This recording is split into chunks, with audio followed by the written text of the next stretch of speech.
Well, hello everybody, good evening. Welcome along to the penultimate quarter-final of the 2026 World Cup, Norway versus England. My name's Mark, I'm your host for this watch-along. Unfortunately, Hightower couldn't make it because he didn't want to be here.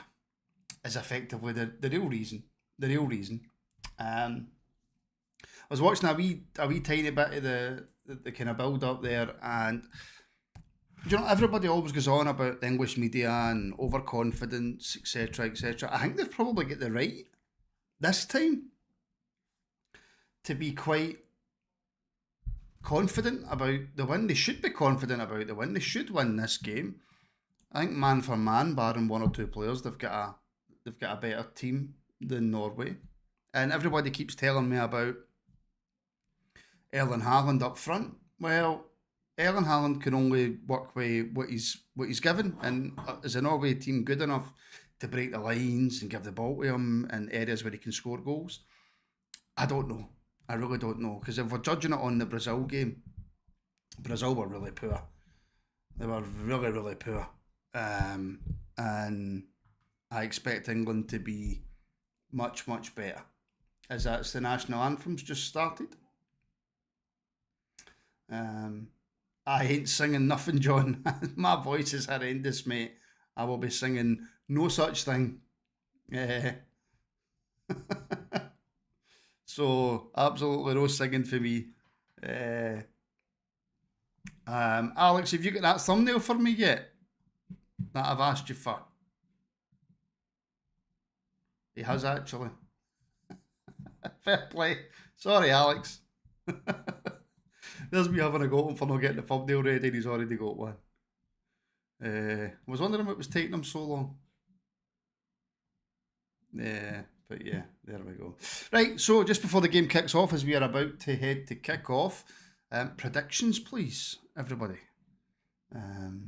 What is your predictions for this one? I have to admit, folks, I'm as sure as I can be that if England had asked for a route to the final, barring Mexico tricky in the Azteca, I get that. I think they've done phenomenally well to win that. Albeit, I think Mexico were really poor. But if England could have asked for a way through, and you're told in the quarter final you'll have Norway, I think they would have took that. Let's just be brutally honest about that. So I don't see anything barring England win. But you never say never. It's a World Cup, innit? So you just never ever know. So get your predictions in before the game kicks off. Will we see Tello Asgard? Interesting. He didn't have any time on the park against Brazil. So I don't know if we will be seeing Tello Asgard at all. But some of the predictions coming in for Andrew Johnson. Hopefully Theo gets on the pitch tonight. Norway 3-2. Geordie's 3-2 England. What we got? Fish Clyde's going 2-2, then Norway on penalties. Cammy, I'll get Williams sorted on the Discord, mate. I'll get that sorted. John Scott's going 3-1 Norway. Warren Shanklin's true blue. Devlin the first yellow card. Fair enough. Cammy 3-2 Norway. Singing the Blues 3-0 England. I think that's probably more realistic. The Sniper's going England winning extra time 3-2. Fish quite hopefully like your Jedi mind tricks work. Have I got Jedi mind tricks? Neely's, I think it'll be a tighter game. It depends on which team's defence does well tonight. I'm going for 2-1 England in extra time. Paul Robertson, unsurprisingly, has went 2-0 Norway. And Phil has went 3-2 to England. French and Spanish officials, I did see that. I absolutely did see that, by the way. I thought that's incredible. That is incredible, man. That's absolutely incredible. How can you have 3 French and 2 Spanish officials? I mean, everyone is expecting plenty of goals, but there's been games in this World Cup where I expect there to be loads of goals in this, and then nothing. Absolutely nothing. And then there's been games where I've went, this is going to be a tight, boring, rank affair, and there's been goals. So, if you expect goals, it usually means there isn't going to be goals, doesn't it? And what do I think of the Cammy Devlin signing? I haven't seen enough of him. I think he does a decent job in the middle of the park. Will he get away with some of the stuff at Rangers that he got away with at Hearts? I don't know. It's that age-old question. I don't know. I hope he comes in and does well. Is he more of a squad player? I think possibly. I'm hoping that we're going to begin bringing in some extra quality than what we already have, because I do expect a few people to go. As Alex says to me earlier, he expects Raskin, Dio, Tello to be leaving the club, so we need to be bringing in some quality. That'll be my door shut then. So I'll be expecting some extra quality to come into the club as well. So maybe Cammy will be maybe Devon will be more of a squad player. I don't know, or maybe he'll prove me wrong and he'll come straight in and he'll be a starter and he'll be phenomenal. So my answer to that question right now is I don't know. To be brutally honest, I really don't know. There's a question that's just been put into your group chat, right? And I'm going to put a poll, actually. I'm going to put a poll up. Who are you rooting for?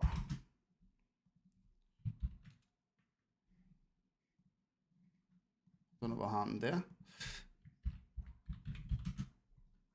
Norway or England? There we go. We've got a wee poll going. Who are you rooting for? Norway or England? So get answering the poll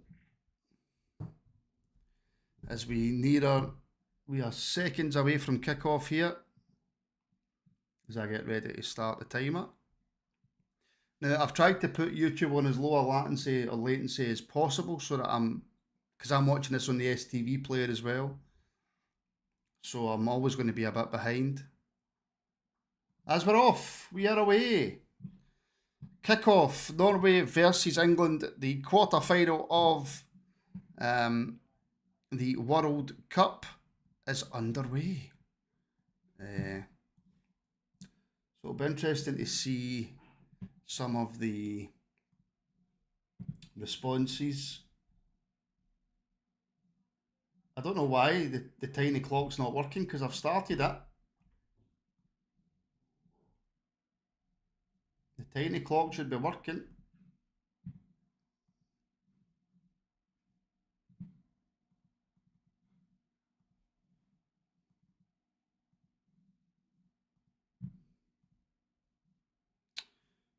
Why is the tiny clock not working?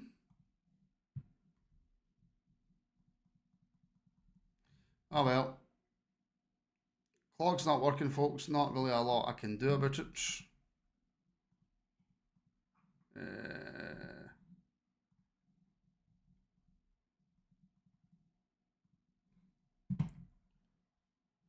Because it's working. Well.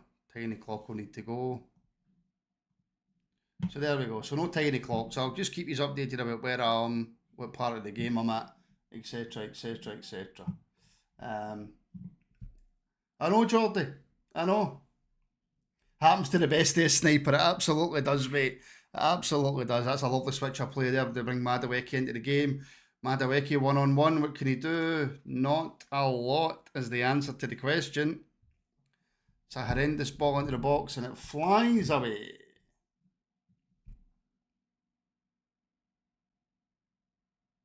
Well, Ian, I would imagine there's probably quite a lot of people thinking the same as you, mate. I would believe so.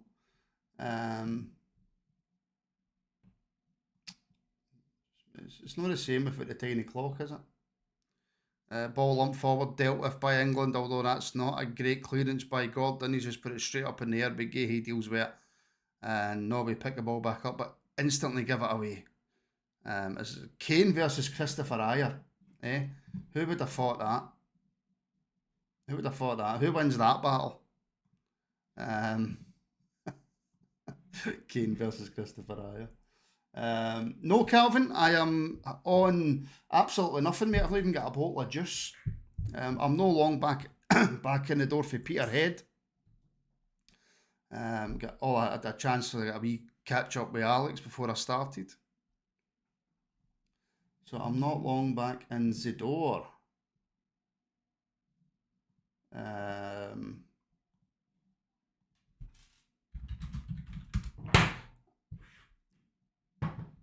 See, I'm gonna be in trouble now, right? Because my missus knew I was doing this, right? But she's ordered a delivery from Snappy Shopper, right?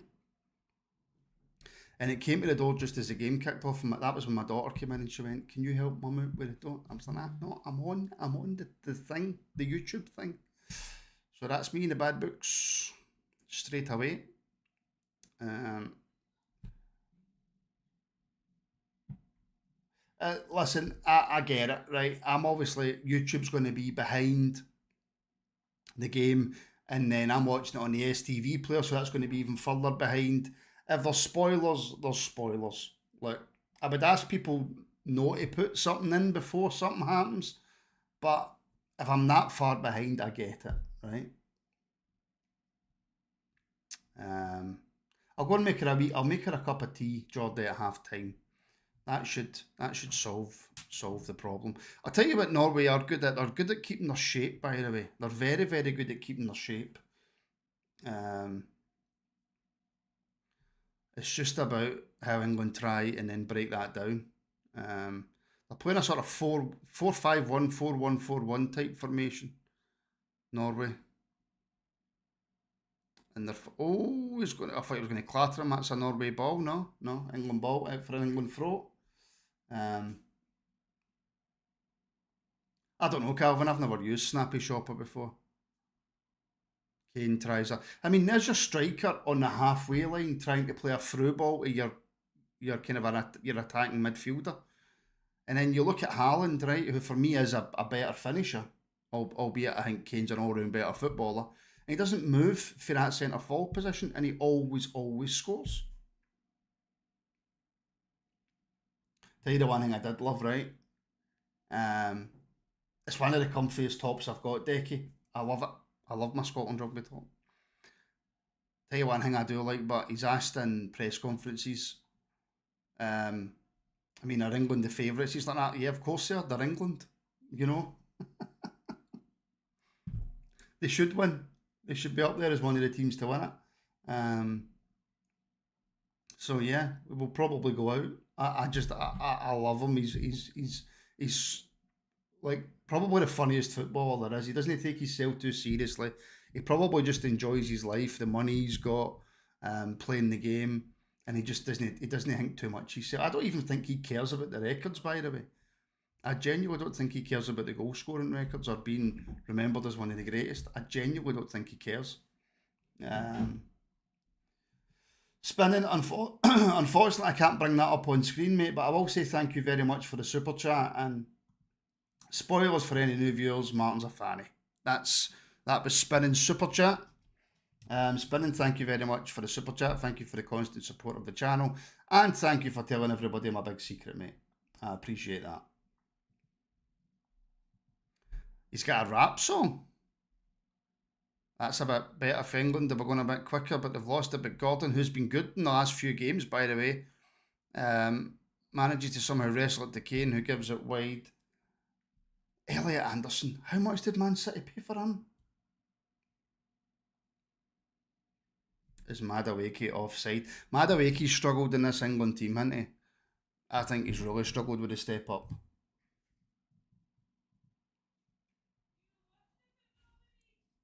That's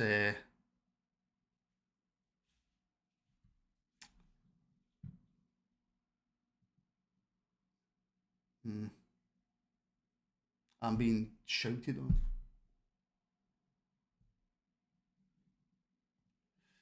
Hold on a second.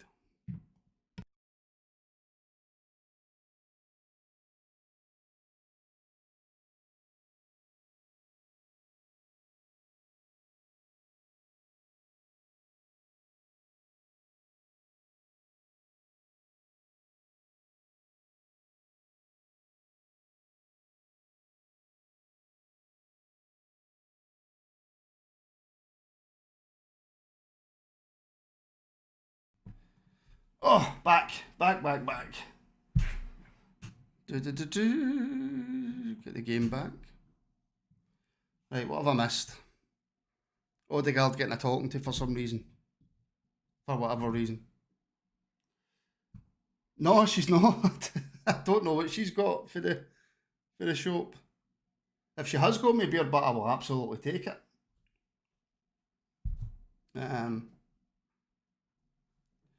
But she shouted, "Are you watching the football with me?" And one of the conversations that we took, that we had on the way back for Peterhead was, I need to make sure I'm back because I'm doing the Watchalong. Because Alex is too bitter to do an England game. What can you do?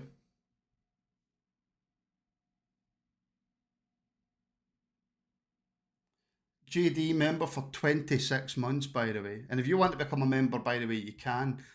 Just click the join button below or the links in the description. You're helping to support independent Rangers media and you're getting access to loads of extra shows and the Discord and all that good stuff as well. So if you want to become a member, you can now. Like I say, click that join button below or hit the links in the description. You can also join up on Patreon if you prefer to listen on audio. And every time a member show's finished, it gets uploaded onto Patreon in audio form, so you can join that way as well. But JD's put a song in, everybody. So once upon a time, Ewan was falling in love, but now he's only falling apart. Nothing he can do. Totally robbing the hearts. I did hear, I've not seen much, but I did hear he was having a bit of a flaky earlier on. So, fair play. Fair play. But yeah, this is settled into one of these. It could possibly be a long night, unless it's a handball. I think. Yeah. Thank you, Calvin, member for 20 months.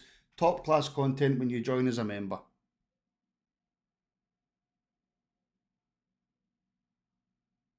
And of course, you get your morning shows Monday to Friday, your morning phone-ins as well, where you can phone up and have your say on, during the off-season, anything you want. We talk about so much random stuff, it's actually unbelievable.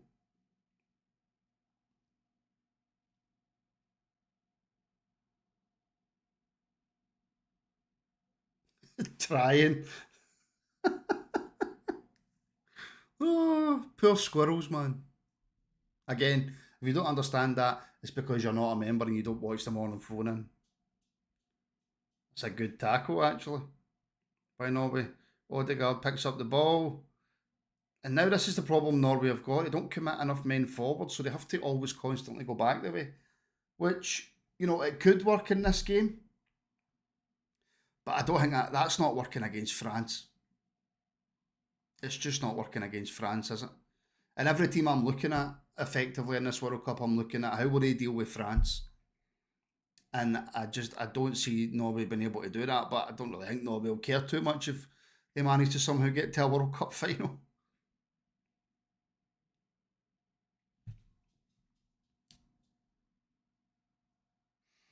No, Fish Asgard is not on the park. I mean, look how deep Odegaard is. He's effectively playing as a defensive midfielder, almost a halfback.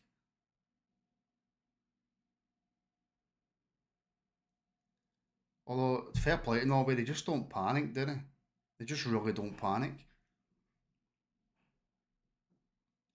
Into the 13th minute here, and they're pretty comfortable on the ball, to be fair.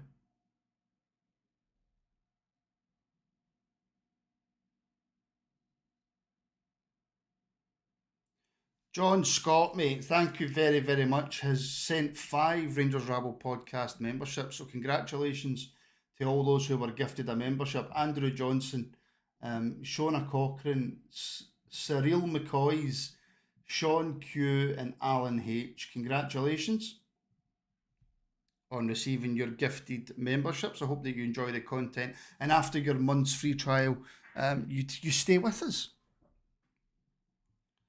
That was a heavy touch by Aya, but they've got away with it. And again, Norway just keeping a hold of the ball, passing it nicely, not panicking, just waiting and waiting. Aya goes for a long pass though. As I say that, Aya just boots it out the park. Absolutely boots it out the park.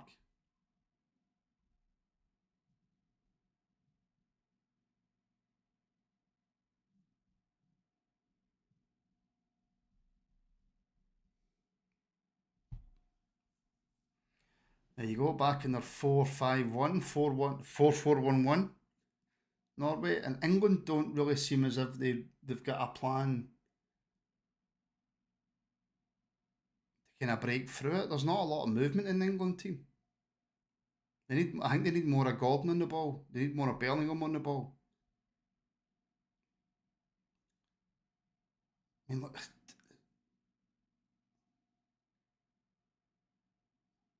they probably need Saka on the park.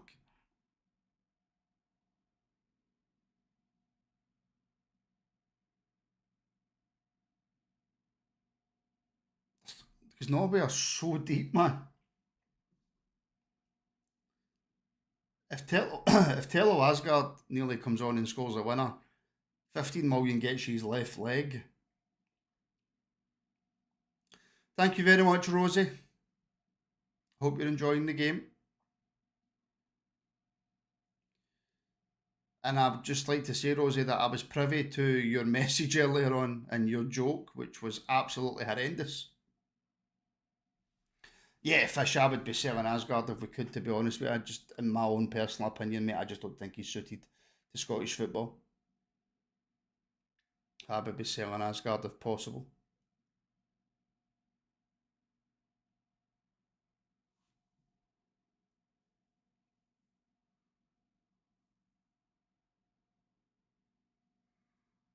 Again, it's a slow game. It's side to side for England. Let's see if Gordon can do anything on the ball now. He takes them on and he beats them, and he manages to get England a corner. First bit of decent quality for England there. By the way, Anthony Gordon's come into his own the last few games. He was brilliant against Mexico. He was absolutely, because I looked at it when Barcelona signed him and I went, Barcelona are paying 70 odd million or 80 odd million for Anthony Gordon. What are they doing? But fair play.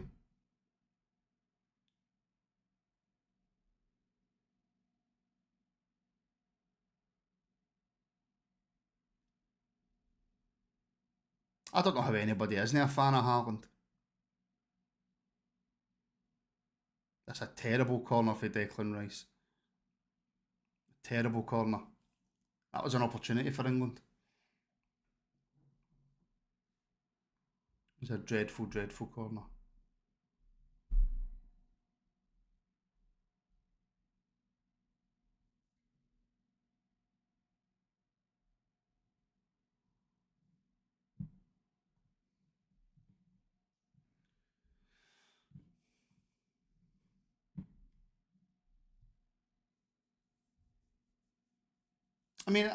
JD, listen, it's not that I would be against it. I just don't think it would work. But if he stays and Derek McInnes can get him to work the way that he wants him to work, then and it works, then I'm delighted with that.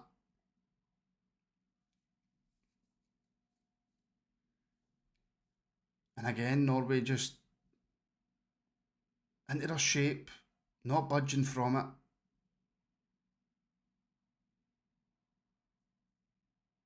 Yeah, yeah, Cammy, I agree with that. If you could build the perfect striker for the ground up, it would be Erling Haaland, aye. And it's a cross from deep, but Norway get it away. But it's back with England again.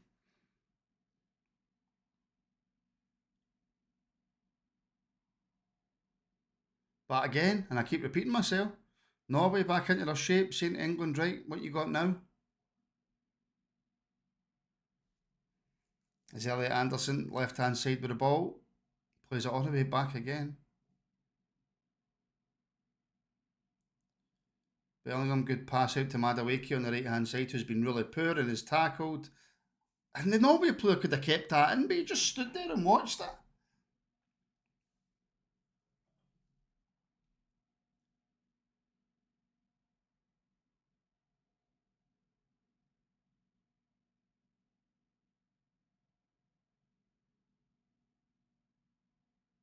Again, Norway just stifling it. This is literally the worst game to do a watch along for, innit? Unless England can spark into life here. But they're not playing the ball quick enough to drag Norway out of position. However, I say that as Gordon makes a forward run on the left hand side, 1-on-1. Back to Anderson, who puts it in. Bellingham looking to flick it on, and I think that's a goal kick. It is, Rosie, it's like a game of chess. Well, you could jump on and join me, Alex, if you wanted.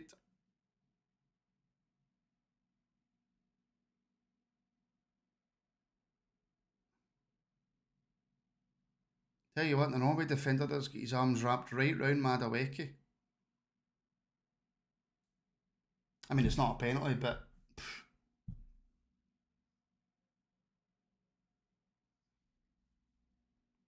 I've not seen much of Kane. I mean, or Haaland, but I expected to see a little bit more of Kane.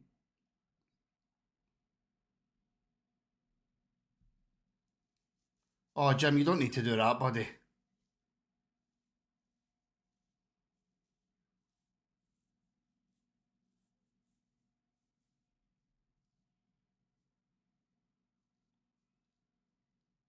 Oh, it's a terrible pass. Kane did. He tried the reverse pass, didn't work for him.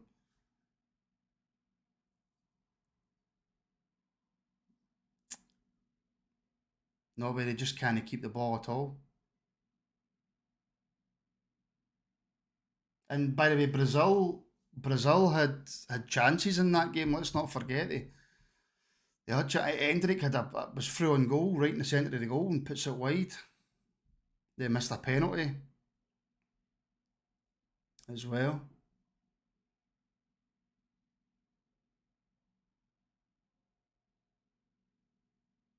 I mean, Norway are barely moving.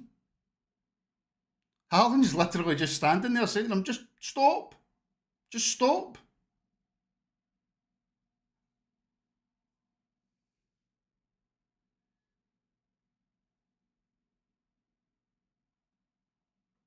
Again, no way through for England.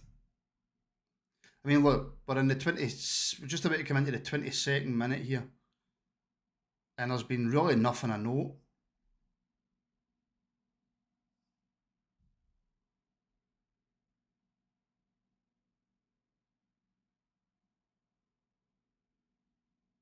Declan Rice floats it over to the left.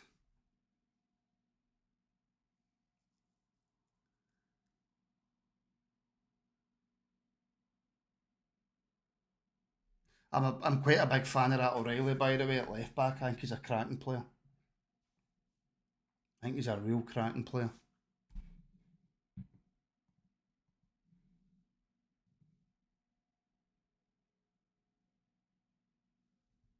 Gordon's got it on the left hand side, 1-on-1 with the right back. O'Reilly into the box. Madueke just gets lost under the ball. And it's punted forward towards Haaland. John Stones deals with it though, back to and Pickford gets a touch of the ball, folks. Pickford gets a touch of the ball.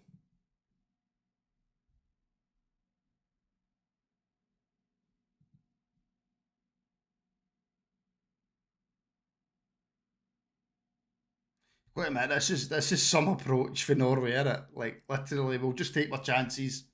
If we don't concede them, we get one in the counter. Cool. If we concede them, we go out. Then do you know what?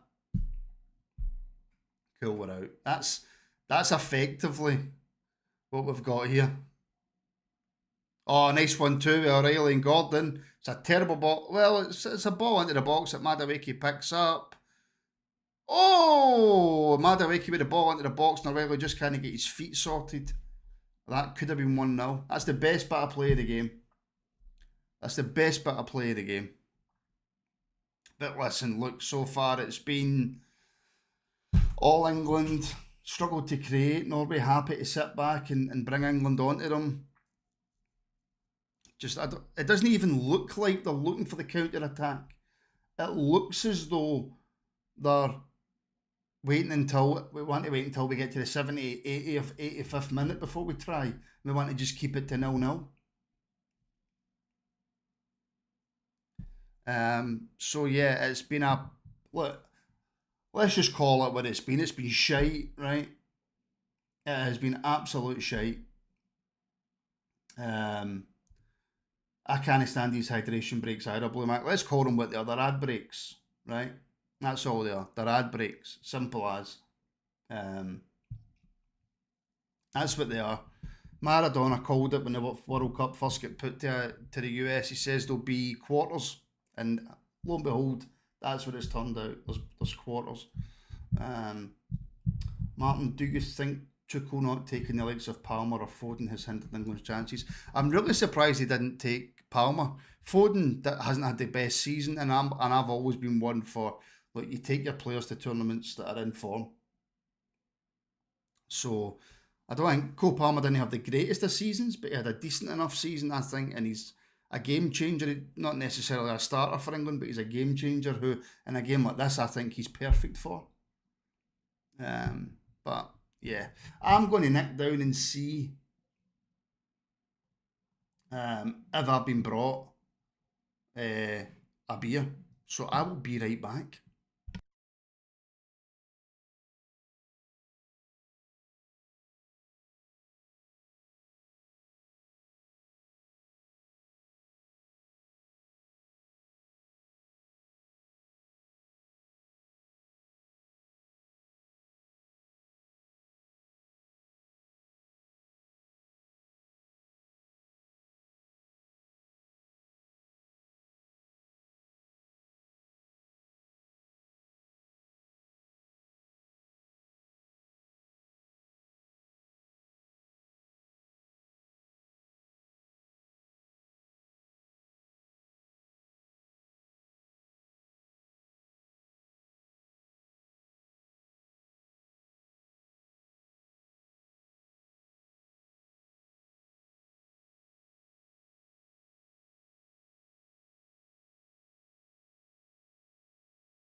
So I did get some beer. I did get beer. Let me just get the game back. I got some beer, and for my dinner, I will show you the now. For my dinner, I got some satay skewers. So, because I've not had my dinner yet. So yes, you're about to see a man eat whilst watching football, which is every man's dream.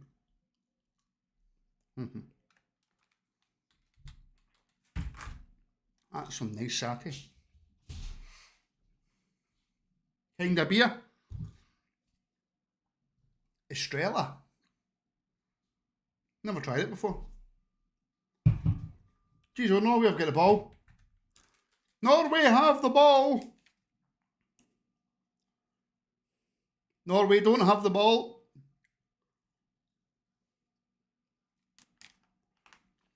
Oh, it's a free kick. Free kick outside the box. Foul on Bellingham by Aya. No, it's not Aya. Sorry. Is it? Aye, it is Aya.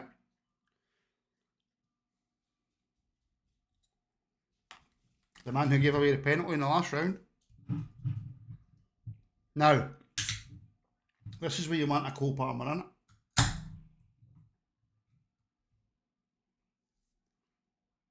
What I will say, I'm drinking it out my diddly squat cup, and I will hear no complaining or moaning about it being a plastic cup, because it's my diddly squat cup, my favourite beer cup. Who's hitting it?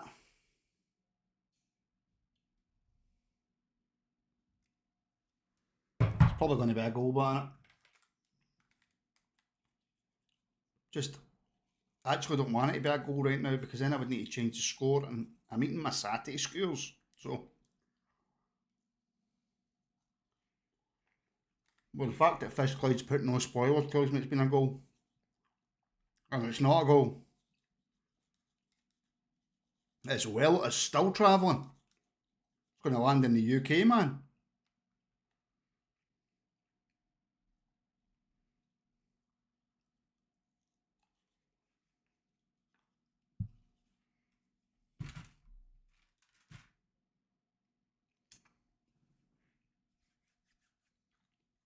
Blue Mac, I would love to see that edition, mate. In fact, Dan, if that's actually happened, I need to see that audition. I've spilled some satay sauce on my...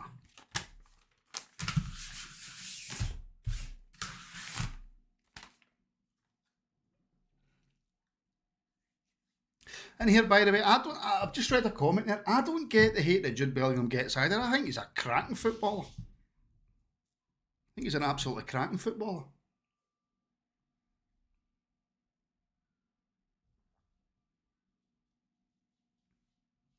Listen, JD, don't bring up the Lion King, man. That's a touchy subject for me.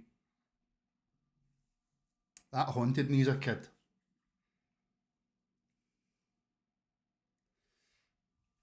I must admit, Sniper the Rabble travel mugs, I think it's the greatest travel mug that's ever been made, if I'm being honest.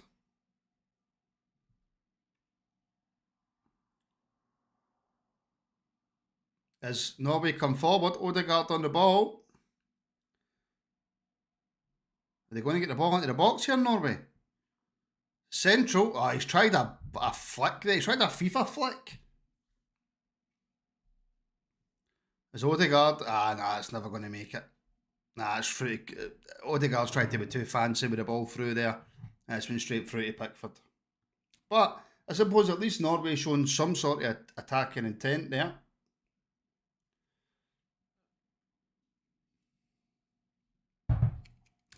And Australia's alright, isn't it?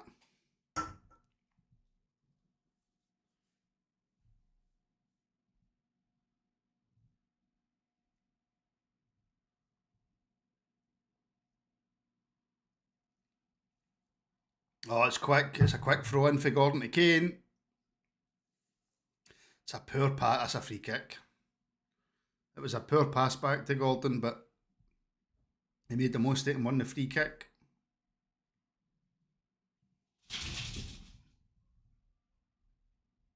Yeah, it's probably a free kick. It's soft. It's probably a free kick.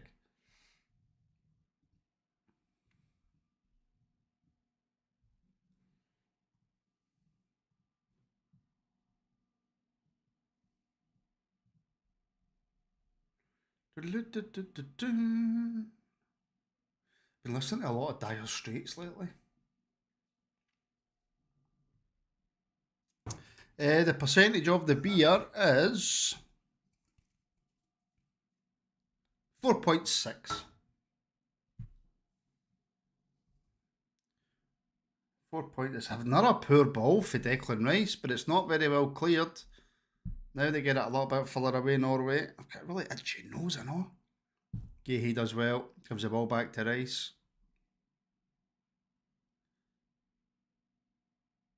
Rice just looks like somebody who isn't a footballer, doesn't he? He just does not look... I always said that about Alan Shearer as well. I mean, one of the purest strikers of football you'll ever see, Alan Shearer. But he just doesn't... He never looked like a footballer when he was playing. He looked like your old da trying to play fives, didn't he? But, what a striker.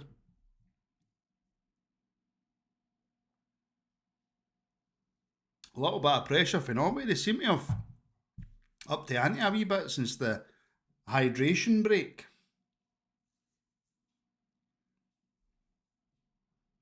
And they're kind of pressuring England outside their own box. Oh, and they've stole it! Haaland's not reacted quick enough though, and he should have. That was a real chance for Norway, by the way.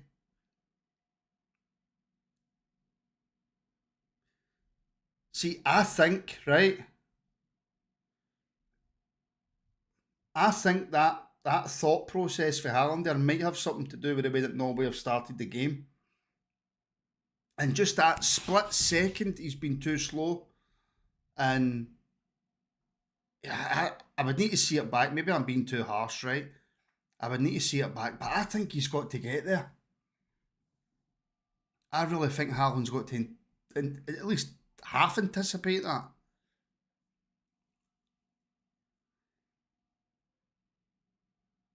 But the manager's definitely sent Norway out a little bit more attacking.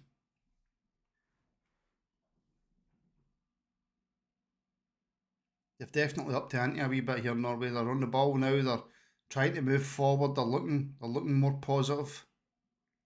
Odegaard's getting on the ball a bit more.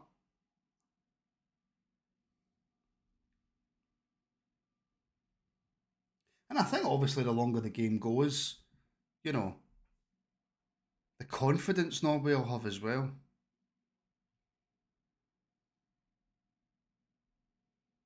As Norway look to come forward again, this time for the left. But again, they don't see the pass to go back the way. They don't see the pass to go. They're not going to take mega risks. I think the only person that's going to be taking mega risks is Odegaard, and that's a lovely ball through to the right hand side. It's a cross into the box. Haaland's there. It's straight at Pickford. It's straight at Pickford. But Norway, I'm telling you, they look a lot more dangerous. And it's a good tackle. Kane going down, diving about. I'm glad. By the way, that's the one thing that frustrates me with Harry Kane. Right? It's the one thing that really frustrates me with Harry Kane. Oh, it's in! It's what they're going to bring this back, aren't they? They're going to bring this back for the foul on Kane, aren't they?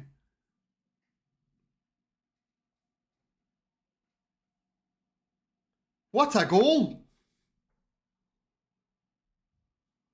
He's not meant that. That's a cross, isn't it? That's a cross. There's no way that's a shot. I've not seen it, Sniper. I've not seen it back.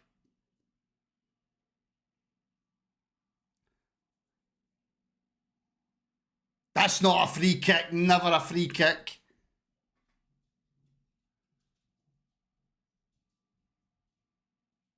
Let me see this again. That's a cross. Whoa! But what a goal. That is incredible, by the way. Absolutely incredible.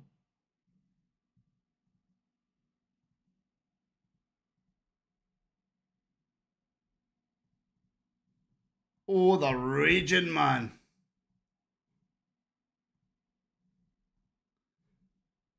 That's not a free kick. I'm sorry, that is not a free kick. Sean, do you think he meant that?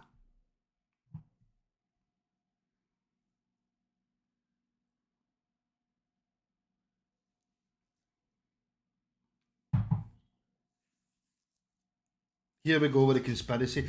Right. I'm going to put my cards on the table here, right? My preferred result would be Norway to win, right? But I'm not that fussed about it. I'm not one of them, oh, I'm desperate for England to lose. Really not that bothered, right? Because for me, I get the complaints about, they won't stop going on about it and stuff.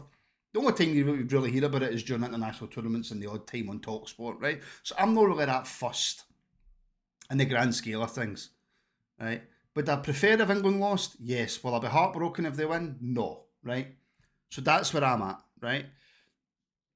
What I can't go but is what you'll hear at half time. I guarantee what you'll hear at half time is that was a foul. And the French referees have done us and blah blah blah blah blah, and that's why we're getting beaten. Just accept it wasn't a foul and Norway got a bit of luck because the boy never meant it. England have got plenty of time to get back into this game. I just can't be bothered with the conspiracy theory crap. I mean, I would love Norway to win for the simple fact that it's Norway. And what a story that would be. It'd be an absolutely incredible story if Norway get through to the semi-finals. Do I still think England come back and win? Yes, I do. Do most people still think England come back and win? Yes, they do.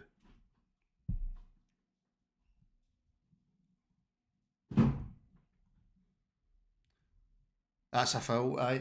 Nobody's convincing me that he meant that. The Norway boy meant that. Absolutely nobody's convincing me of that.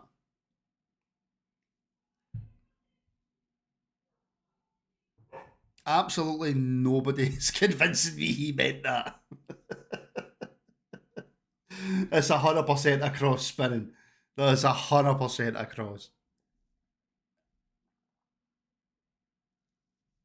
100% across. As Norway lump it forward again, Haaland gets caught under the ball. It's in the box. It's almost two, by the way, so just over the bar. By the way, England England need to get their act together, and they need to get their act together quickly because that's almost 2-0. And I'll tell you something now, see if it goes 2-0, I don't think England get back into it. England are rattled. They're absolutely rattled. And they need to wake up. They cannot go 2-0 down. Oh, it's a save by Pickford. An easy save from an Odegaard shot from just outside the box. England, Sean, are all over the place.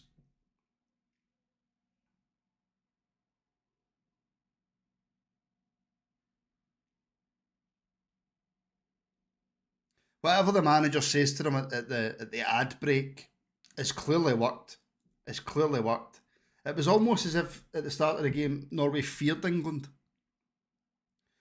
And I think, what I hope anyway, is that managers went to them, look, if we keep doing this, we're not going to get anywhere and we're probably going to concede because you can't defend like that for 90 minutes. It's almost impossible unless you have the perfect game. So fair play to Norway. Obviously being a little bit more adventurous could hurt them if they go back into their 4-5-1, 4-6-0 Craig Levein formation. It might in the long run end up hurting them. I think they need to stay kind of half on this attack and half on this, but they can't be giving away stupid balls like that. As Madueke picks it up, they need to keep the ball when they get it. Because what they don't want is a goal before half time for England. As Odegaard's knocked it forward to Haaland, Gahey's tried to get him off the ball. And what's Gahey trying to go into a fight with Haaland for? What's he doing?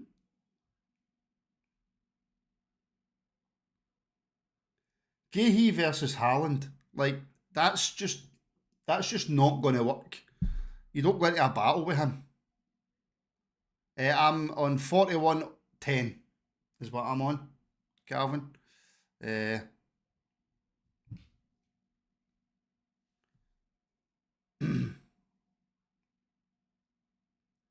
Oh, England have got a free kick just inside their own half.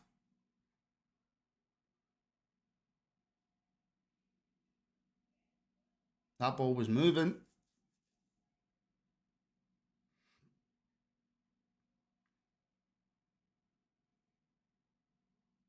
Sorry, Aldo, mate.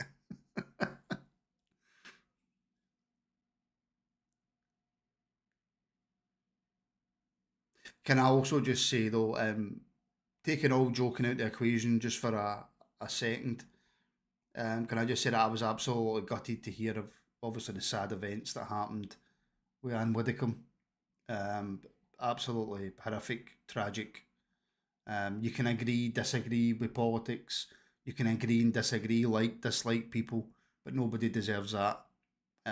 So I understand this is a Rangers channel, and there'll be no friends or family of Anne watching.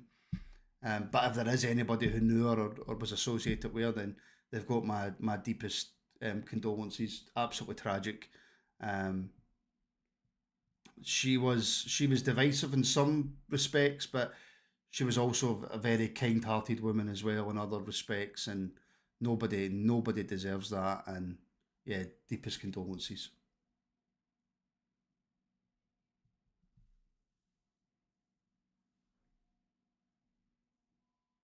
We need more people in British politics who stand up for what they believe in, whether you agree with it or you disagree with it. We need a lot more people in politics that have the courage of their convictions. And let me tell you something, Anne Widdecombe 100% had the courage of her convictions. As Norway come forward, it's a simple pass to Haaland. It's a very simple pass to Haaland for him to score, and you've messed it up, son. It was an easy pass for 2-0. Sorloth there absolutely bottled it. Absolutely bottled it.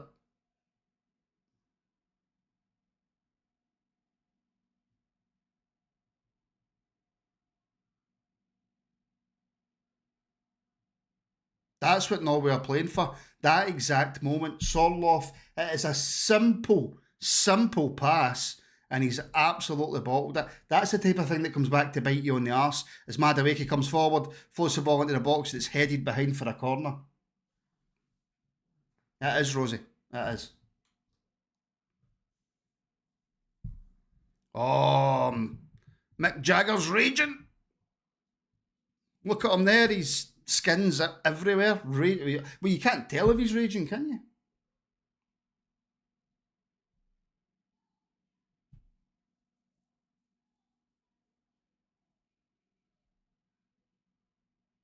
Well, England have got a chance here before half time, and it would really settle their nerves if they could grab a goal, because they haven't really threatened.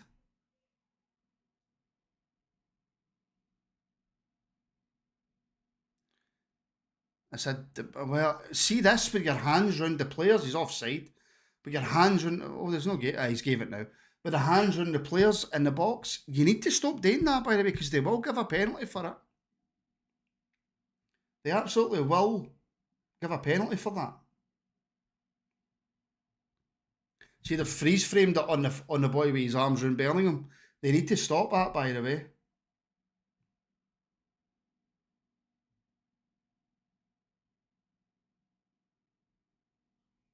He's absolutely went to cross that, by the way.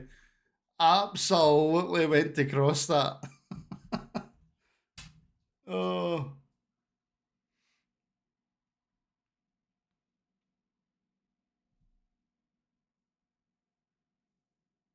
Oh, it's a good ball. It's a good ball forward to Gordon, who's got the legs to chase it.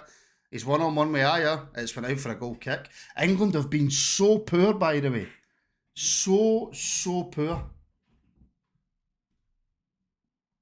So poor.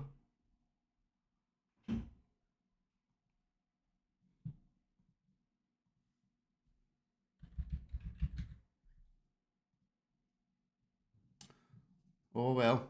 They've not been that poor.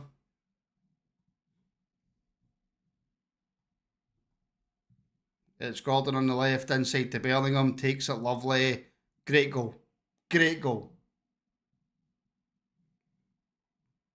Great goal for Bellingham. He's been England's best player this World Cup, by the way, without a shadow of a doubt. Just when they needed it, by the way. Just when they needed it. That's a huge goal for England, by the way. Huge goal. Huge goal for England.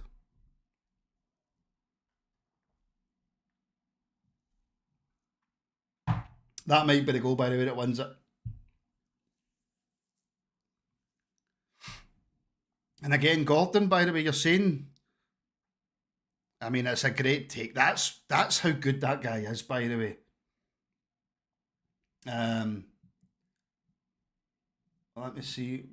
The Blue Max saying, Martin, without him and Kane, they'd have went out ages ago. I think they're doing a slight disservice to Anthony Gordon there, by the way. Anthony Gordon's been one of England's most creative outlets on that left-hand side. Yeah, Paul, I've said this 1,000 times and I'll say it again. I'm watching it on the STV player, so I'm going to be behind everybody. I've tried to make it so that I'm as little behind as possible on YouTube, because there's a delay on YouTube on this going out. Then I've also got the delay for the STV player. Unfortunately, I can't get a tiny clock working. But, and this is the thing about England, right? And this is what I'll say about them, and this is what I like about Tuchel. See, once they get a little bit of confidence, England, they can go and kill you. They can absolutely go and kill you when they get a little bit of confidence about them. And you can feel it. You can see it in the players. As soon as they score that goal, they're right up again, and Kane's taking a shot. I can't, Paul, because of where I'm doing the watch-along from.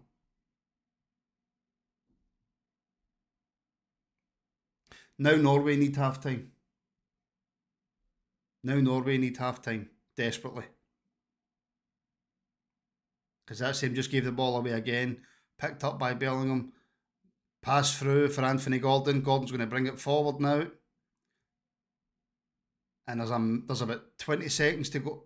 15 seconds to go for half time. They're going to need to try and get it in the box if they can. And it is. It's through to Kane. And it's 2-1. They've gave it as offside though. I don't know. Was that off? Did that look offside?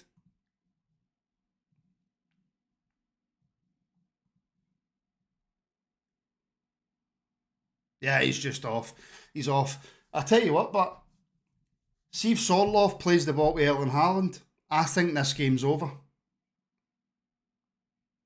I honestly think this game's over. And that is half time. Alright, so the last 10 minutes, very, very good. Up until then, what a crap game of football. Jim, mate, 5 Rangers Rabble Podcast memberships gifted. Thank you very much, my friend, mate, and I sincerely hope everything's going well with you, buddy. One of the longest serving members on the channel, and always been a massive supporter of the channel, mate, so thank you very, very much. I really, really appreciate that. Fair play and congratulations to Johnny, Eric Ferguson, Chris, JSY Talks Football, and James Bramston have all been gifted memberships by Jim Sloan. Jim, mate, thank you very, very, very much. So, look, that first half in a nutshell, pretty shit. Up until the hydration break, ad break, where Norway came out their shell a wee bit, get themselves a goal. England then need to press on. Norway have a couple of chances. They've got a massive, and I'm going to speak about it again. They've got a massive chance as Sorloth just, and it's not even as if he has to play it round or through a channel. If he just passes it straight to Erling Haaland, Haaland scores. And it's 2-0 Norway. And it's a completely different game. But then Jude Bellingham does what Jude Bellingham does. Absolute world-class footballer. If I was a manager of any team in the world, I would want him in my team. He takes the ball, he runs past 3 or 4 people, and he slots it home. And it's 1-1. And I think that just tips the balance back in favour of England now. I think that just tips the balance back in favour of England.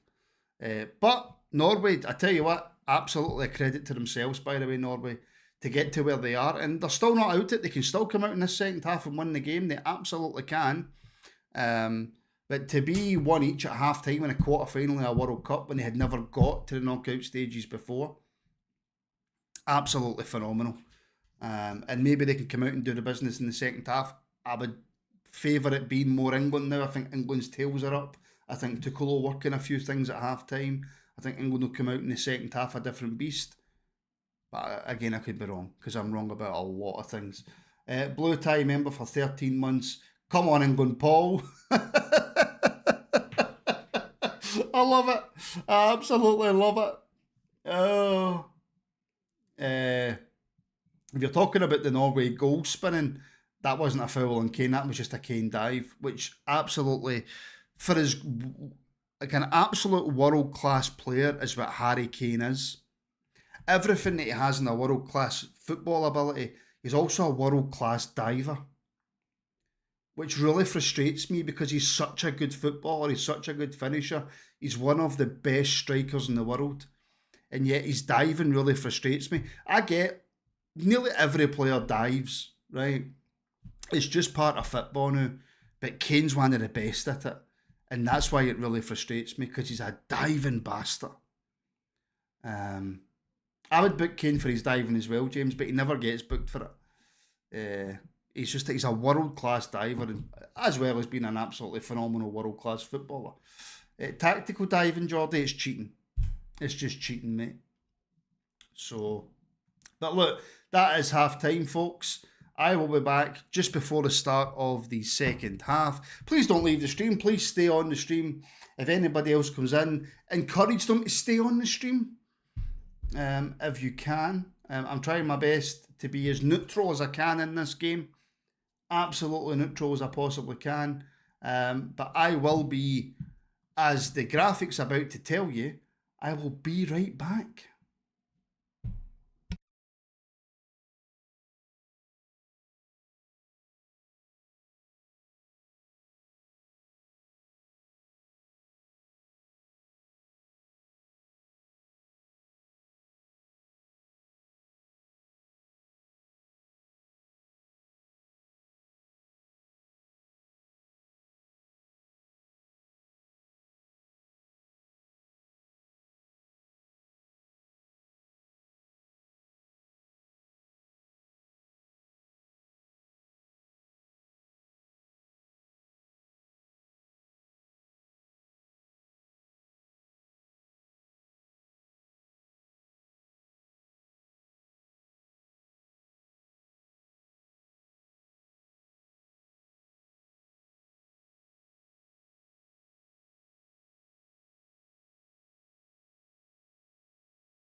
Slacking off now.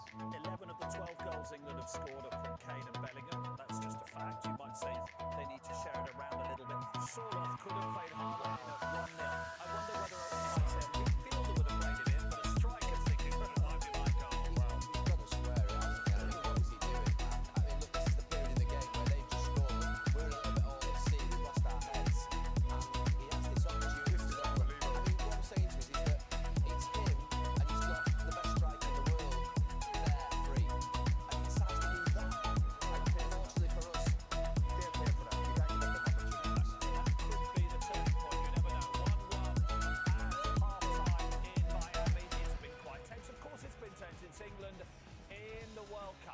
Jude Bellingham has pulled England level.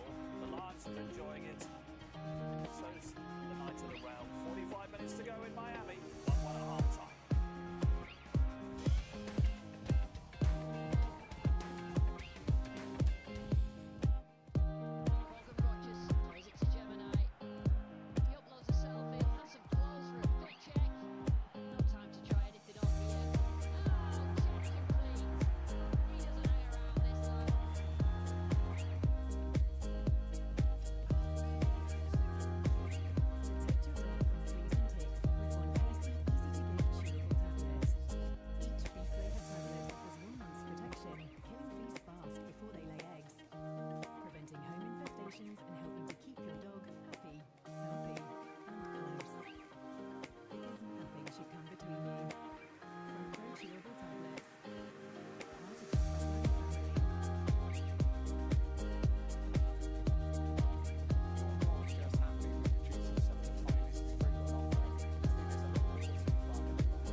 Watchalong.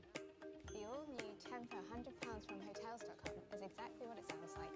Stay 10 nights, get £100 back from Hotels.com cash. Must be nice. I've been here thousands of nights. Where's my thousands of pounds? 10 for £100 from Hotels.com.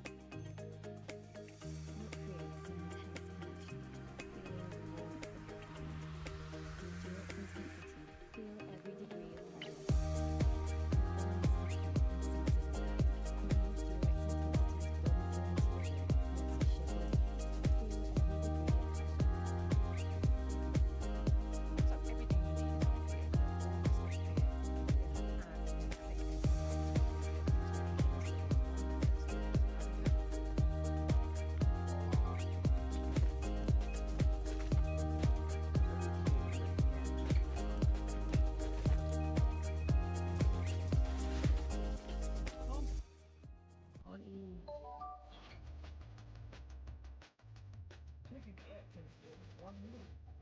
Today.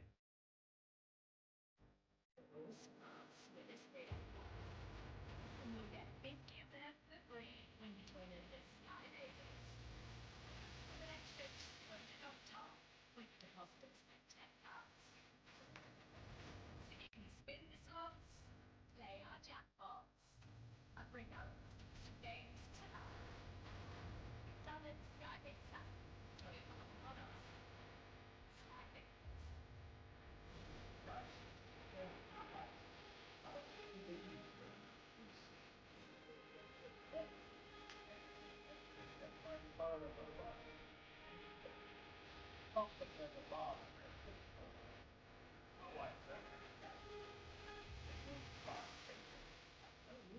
More good the manner, the bar, the smarter all that.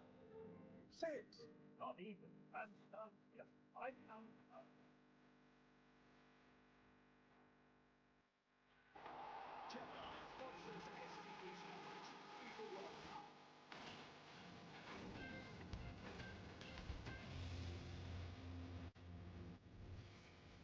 Outside in Miami then, it's England 1, Norway 1.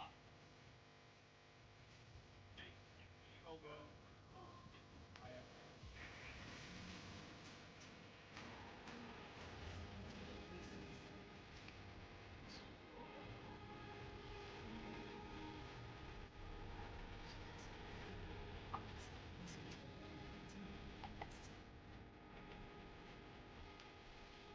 What here in Miami and on front. Tuesday, the rival England equaliser, second half on the way.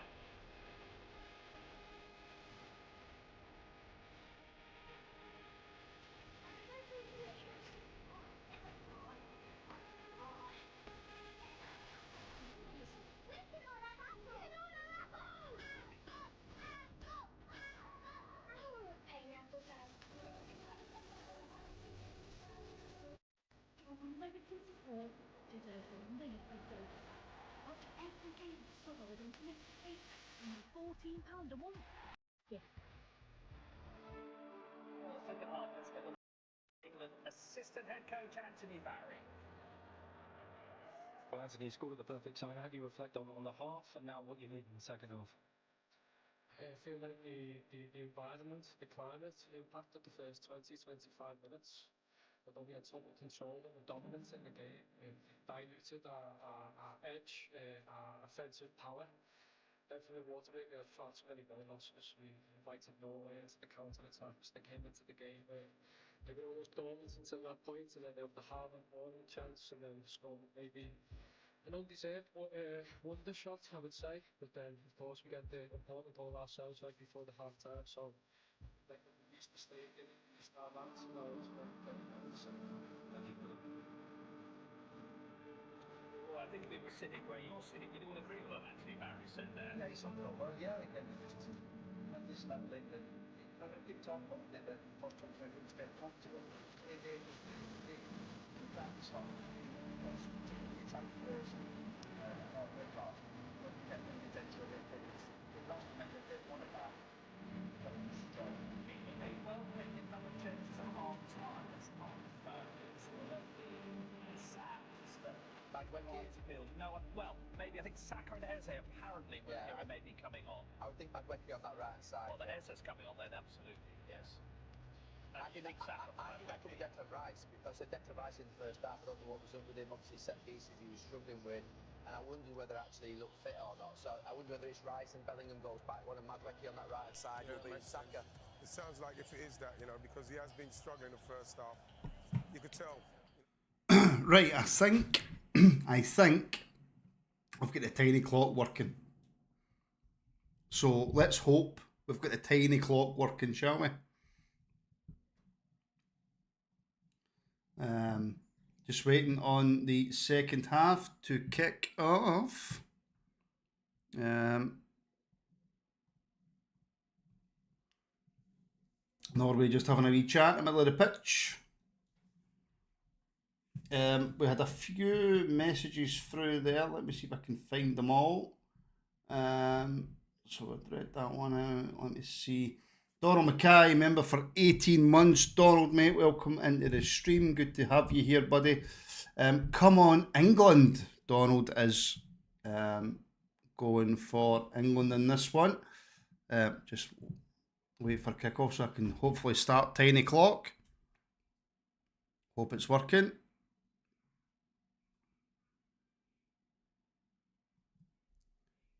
And we're off. Is tiny clock working? Tiny clock is working. There we go. So it'll be interesting to see what England do at the start of this second half. But yeah, Donald, member for 18 months, come on England. And we have Spinning Bird Flip, member for 22 months. 3 lines on a shirt. Mon the England. So there we go. Can I just take this opportunity, by the way, just to say a massive thank you to everybody who supported the pod throughout the close season in the football. I know the World Cup's not for everybody, and we've tried to get out as much content as we can, and we've still tried to get all our members' content out and stuff as well, which we've done in the main. Thankfully, we've had the World Cup on, so we've had something to talk about as well. But just thank you to everybody for all the support. It really does mean a lot. Donald, Martin, how was the game today that your brother played? He did. Donald, they lost 1-0, but for me, he came off in the 60th minute, 65th minute, 65th minute, and he was the best player in the park for me. Maybe I've got the blue Peter he's my brother, tinted specs on, but he was the best player in the park for me. Now, England have got a free kick. Declan Rice is off at half time. Oh, he's been ill. Right, maybe that's why he's had a poor first half. But he's off. But England do have a very, very, very handy free kick here, which Eze is standing over, who obviously has come on for Declan Rice. You've got Eze, Kane, standing over the free kick. Where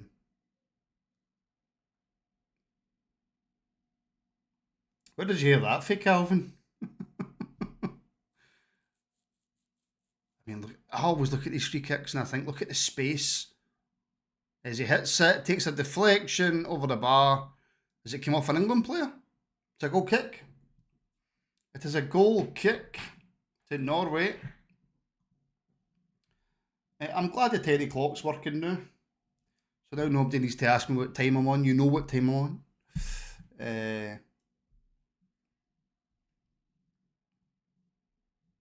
Was that because of Norway or just because he's been ill? As Haaland tries to knock it on and it's won by Gehi. Again, a defender I really like is it's won by Odegaard. He's not going to win a battle again. Oh, he does. Fair play to Elliot Anderson. His new teammate, Erling Haaland. He manages to put it out for a throw-in. I wonder how Norway approached this second half, by the way. I wonder how they approached this second half, because did they think to themselves, do we come out and do we play the way that we played towards the end of the second half, but then we get caught by Bellingham after we went 1-0 up, or do we go back and do we sit? Because when they were doing that, England didn't really affect them too much. So it's a kind of catch-22 for Norway, isn't it? What I would say is, and I hate it when people say this, right, so forgive me, please forgive me for saying it, next goal's massive. I think Norway get the next goal, huge for them. England get the next goal though and the game's done. Because if Norway have to come out and chase the game, I think England just pick them off.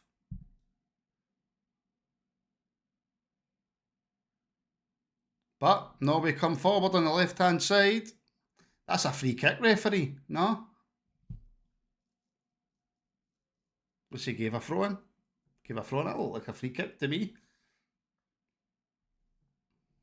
I don't think it goes to extra time, Neil. I really don't think it does. I mean, personally, I think England win. I think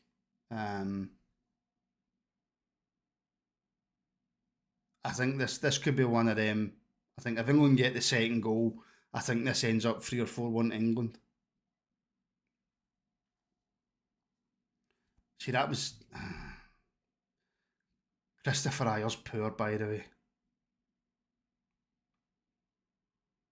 That's going straight through to the goalkeeper. Haaland's got no chance with that. Tello Asgard free kick to win the match. How good is Bellingham, by the way?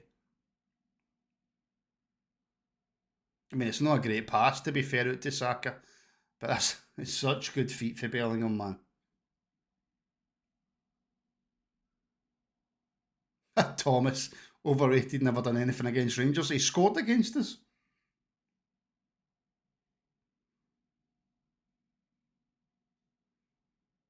And he gave us a bit of a torrid time, to be fair to him.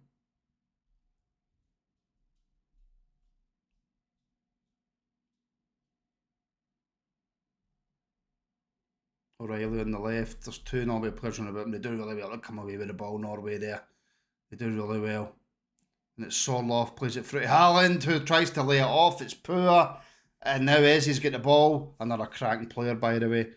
Out to Saka. Not the greatest pass, but Saka picks it up on the right-hand side. He's inside the box. Cuts inside. It's well blocked.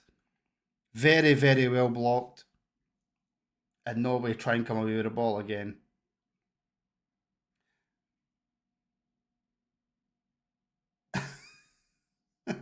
I'm not a jinx. Jim, come on now.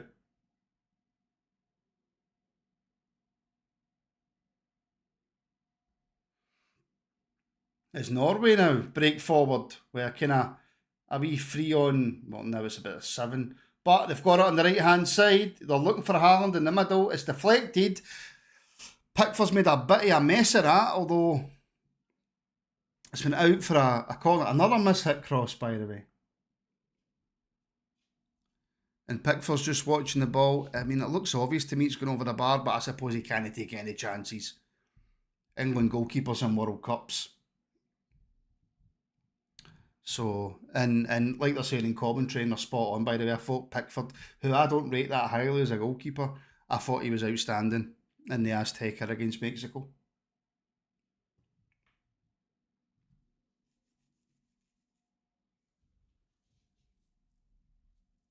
So, corner for Norway. Nah, it's poor. It's headed away by Kane. It's an easy one. Norway need to make the best of any set piece that they get. Oh, and Haaland gets his head to Pickford. Wow, that's poor. Really poor for Pickford. If he's out for a corner, it's not a goal or anything. But Haaland gets the header. There's not much power on it. There's not a lot Haaland can do with it. Again, it looks like it's going wide, and Pickford just pushes it out rather than gathering it. And there's a few people that have said that now. Who else said it? Neil and Ian have said it. Pickford does look quite nervous.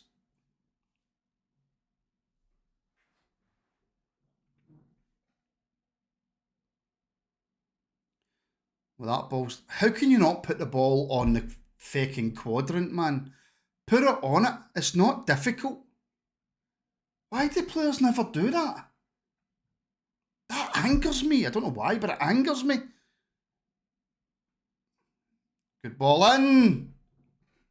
Caught another corner. That was a great ball into the box. Just need somebody just to touch it.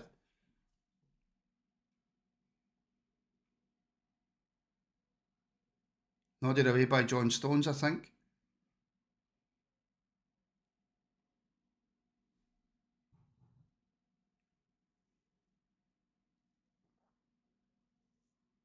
Of course, corners are now checked into by VAR.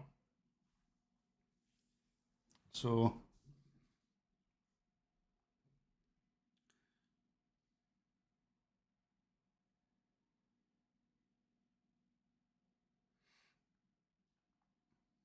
So, Odegaard with the corner.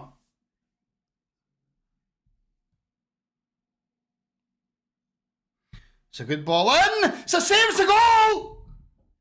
It's 2-1 Norway. Was there a foul in there? Somebody went down to the box again.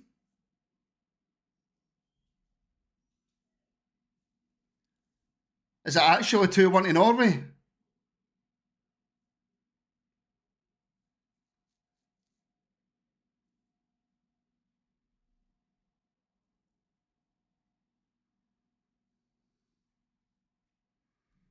Is it going to be given? I don't know what's happening here, folks. I don't know what's happening.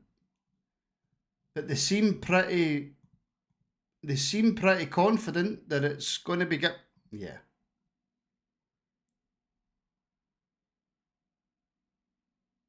Well, it's not offside.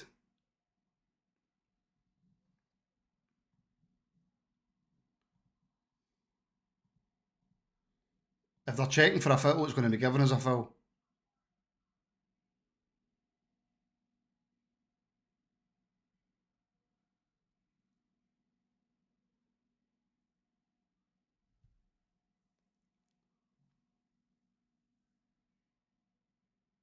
Yeah, I think this will be given as a foul. Yeah, it's going to be overturned.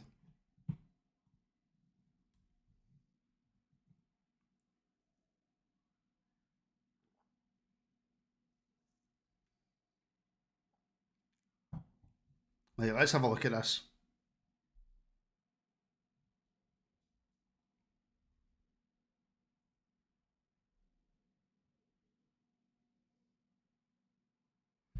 He's pushed him.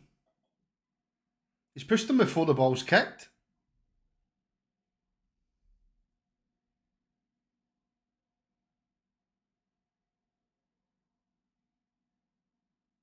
It's before the ball's kicked.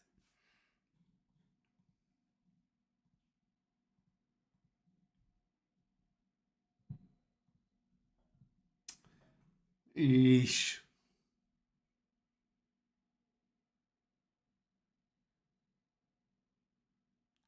Corner retaken.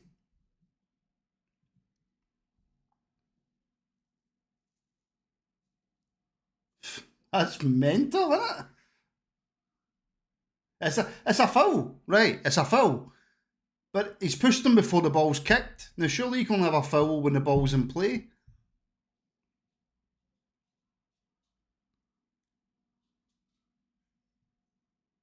But if that's the rules, hands up, that's the rules.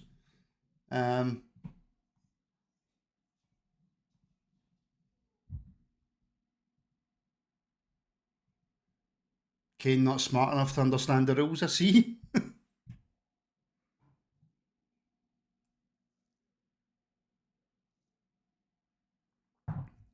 Yep.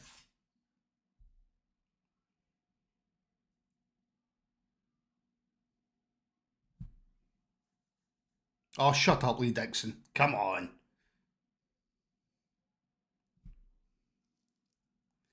It's a get out of jail free card for England. Absolutely is.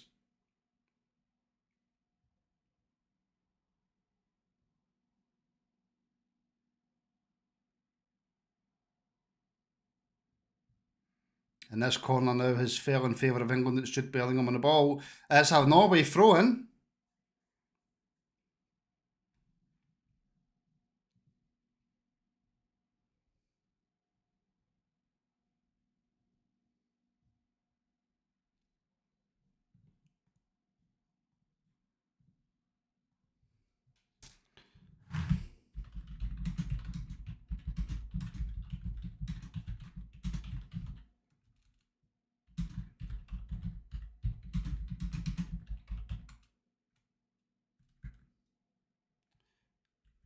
So, if I'm being honest, I don't know how I feel about that new rule.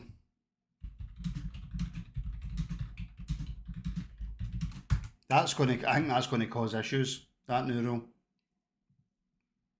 Had the Norway player kicked the ball, right, and then Haaland pushes him like that, it's 100% a foul, right? But see, before that ball gets kicked, you should be able to do whatever the hell you want in that penalty area. Whatever the hell you want. I actually disagree with that. Now I'm thinking a bit more about it. I disagree with that.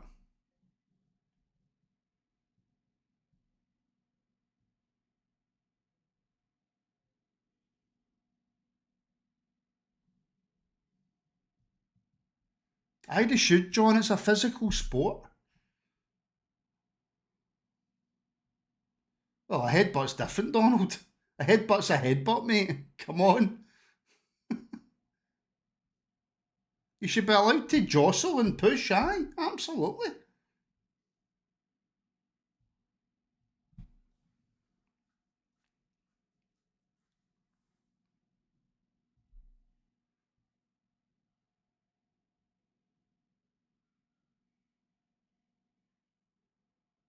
It's a poor touch for Bellingham. Norway again come away with the ball. It's a poor pass. It's a poor pass. They've let England away with it there. Harry Kane back in his own box, by the way.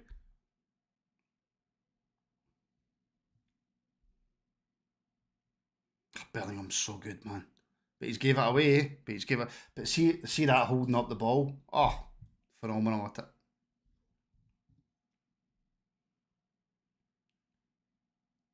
And it's launched forward towards Haaland again, up against Gahey. Gahey does well. He wins the header. As Norway come forward again, how are they going to play this though? It's Odegaard plays it into the centre. We must be coming up. They just mentioned it there. We must be coming up for the hydration break, which just totally spoils the game for me. Because right now you've got Norway who are a little bit on top, try to get into the game. They're the underdogs. They're looking as if they're the most likely right now team to go on and score a goal. You bring the hydration break into it and it just settles everything right down. Which, if you're the team on the back foot, you're absolutely screaming for, you're calling for, right, let's get everything settled down. But imagine that's us in an Old Firm game and they bring in hydration breaks and we're on top of Celtic. And then you go for a hydration break, you come back out and they score. You're raging. Absolutely. It's an absolute nonsense.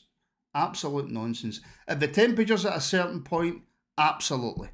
Absolutely. But there's been many, many games in this World Cup where it's been an air-conditioned stadium or the temperature's not been that high and they've still had them. Absolute no need for it. No need for it at all. Yeah, Garrett, where there's money to be made, mate, you just never know. You just absolutely never know. Somebody told me the other day that there was a game on ITV when they had the hydration break. The ITV went to adverts. Donald, absolutely not anti England, mate. No, I'm just not going to be all pro England. I'm pro Rangers. I'm not anti anything else apart from Celtic, Donald, mate. So I'm going to give you my honest opinion.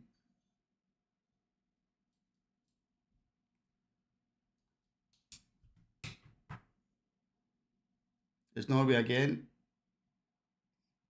Gallant, mate, I completely agree with you. That should never change. But just the way the world is now, the way that money is now. Again, that's really poor for Norway.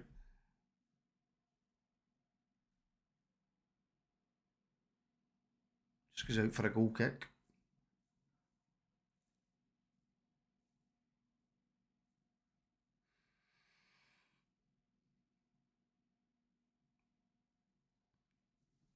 The Crown Prince of Norway sitting next to one of the most corrupt men in the world there. That's exactly what it is, Aldo, mate. Exactly what it is. It's just for the Americans to get their adverts in. That's it.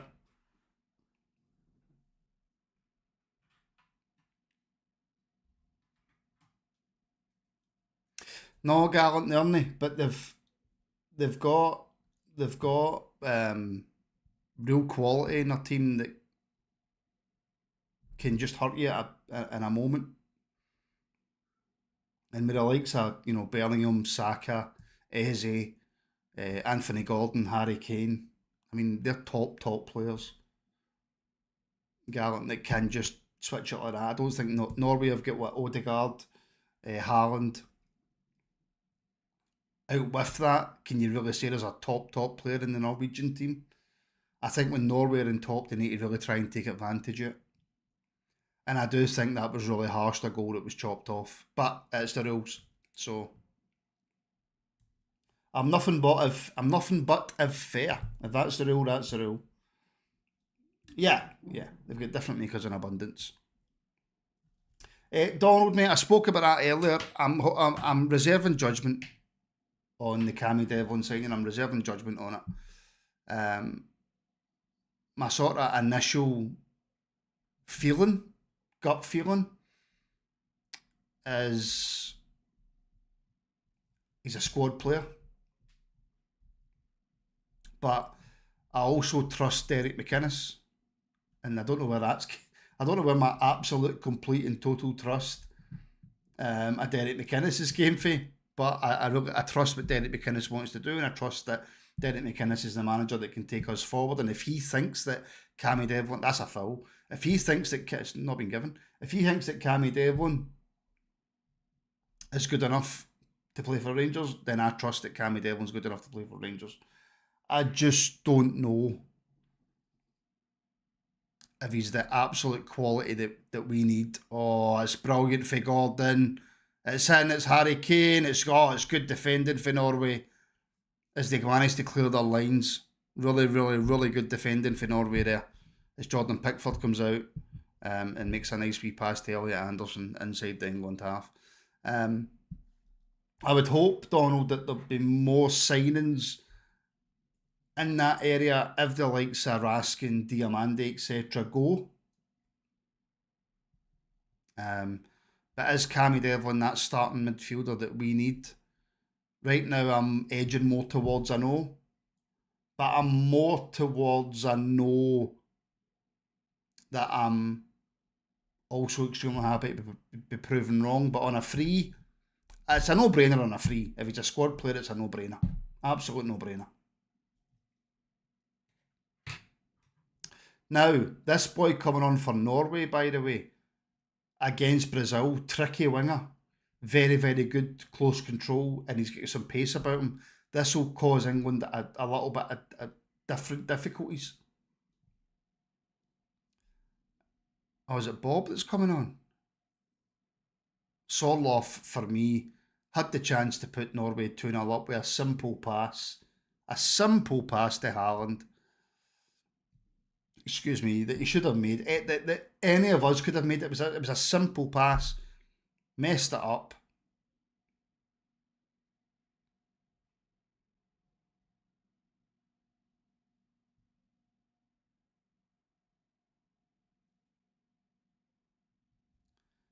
But there's your hydration break.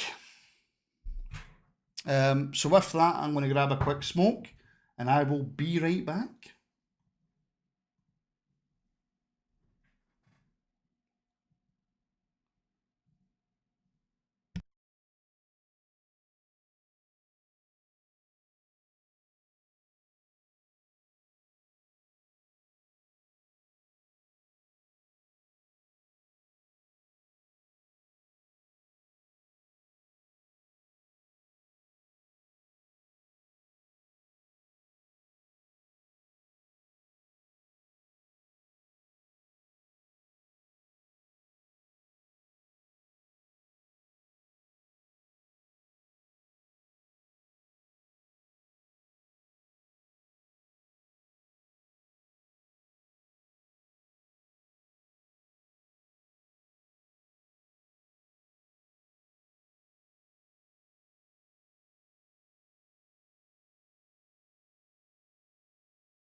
Right, so I was just having a quick listen to the kind of coverage during that hydration break, and the English media pundits don't seem as confident now. Gary Neville said at half time he had it 70-30 England, now it's 50-50.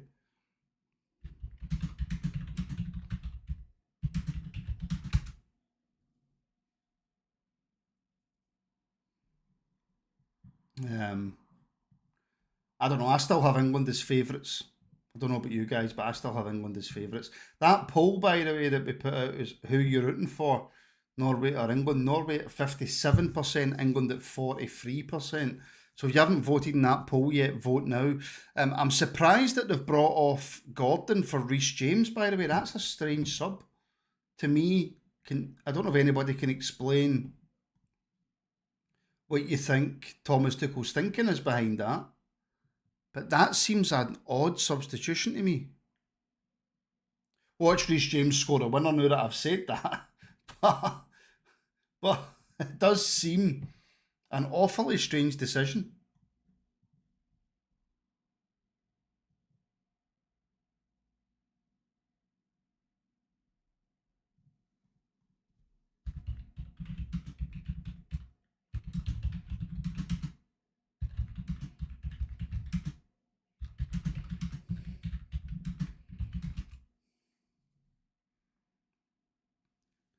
And again, it's Norway on the ball.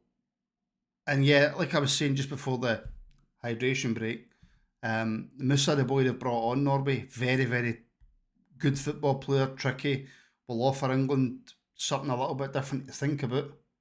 If they can get the ball to him, that is. And I was just having a conversation with our very own Ian Thompson there in the WhatsApp group. And Norway haven't, at least to me, haven't played a low block in the second half.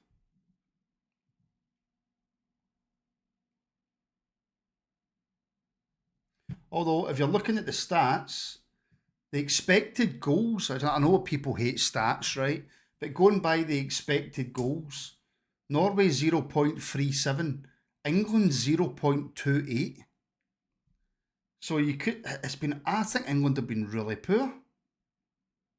Although that's poor, but Saka takes a poor touch. It was a kind of chipped pass for the goalkeeper, but he passed it straight to Saka, who took a terrible touch and Norway managed to get the ball back. Saka should have done a little bit better than that. But I still maintain that I think England have got enough quality to go on and win this game. As Reece James picks the ball up, puts it across into the box, it's headed away comfortably by Norway. Gahey does well against Haaland, and now he's lying on the floor saying he's injured. Get up and get on with it. As Norway come forward on the right hand side, looking for Haaland in the middle, but they slow it down, play it back to Oscar Bob. Oscar Bob's in the box. He panics. And Pickford ends up with the ball. Oscar Bob, real chance there, by the way.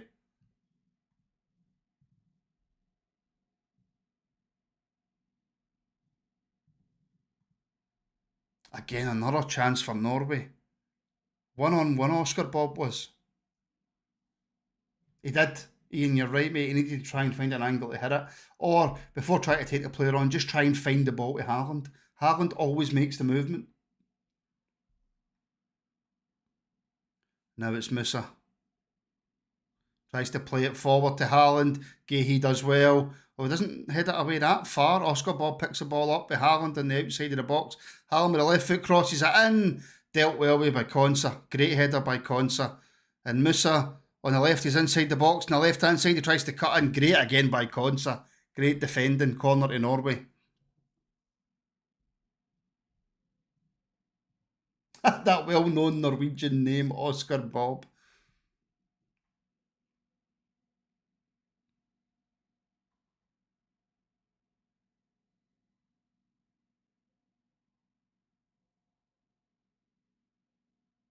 I don't know what that means, Donald. They do, Ian. I 100% agree with you. They need to score while they're on top. Because I get the argument, if you give Haaland a chance in the box, he'll score. But it appears to me, it feels to me that there's more of a chance of Kane getting an opportunity in the box than Haaland if Norway don't kind of take their chances while they've got them. And they're certainly on top right now. Certainly on top.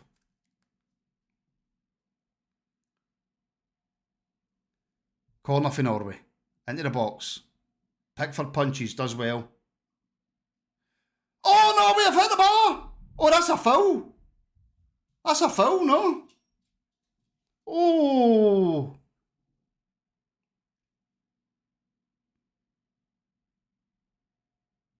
Konsa's limping. I mean, Pickford initially does well to get a hand on the ball. It's a scuff shot back in. It's Christopher Ayer. That's not a foul. No, that's not a foul. And Haaland's just too far wide to try and get anything really on it. Ayer just hits the bar. Nah, it's not a foul. It's actually a really good bit of defending again by Konsa. And England get away with it. Can Bellingham do anything? As Kane just kind of chips it back towards his defence. This has got England scoring a goal written all over it for me. As Eze tries to play it through to Riley. Cut out again by Norway. Really good defending.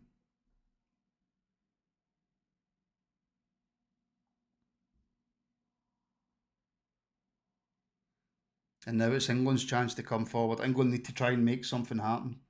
They really need to try and make something happen here. Reece James cross into the box. It's poor again. It's easily headed away, but it's not a great header. As Eze's got the ball on the left-hand side. comes back inside, but gives it to Reece James, who seems to be playing as a sort of central midfielder. Jordy, that might be a good point. England hitting Norway on the counter because they've had no luck. Again, Musa does well to block it. Haaland and Gehi again going at it. Gehi does really, really well.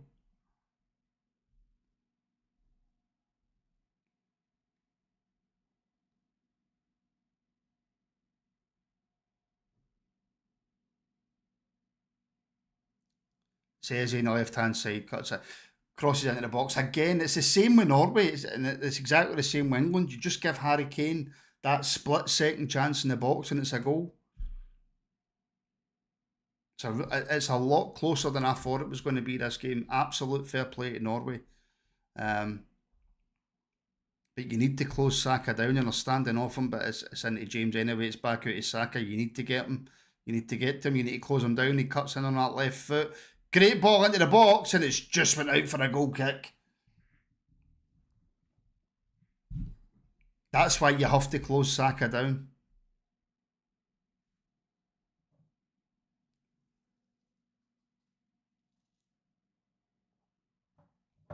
And Lee Dixon making a good point for once. If you look at how deep that Norway defence is, all you need to be is just on the shoulder of that defender, and you're right at goal. I mean, does Ayer need to do better with that?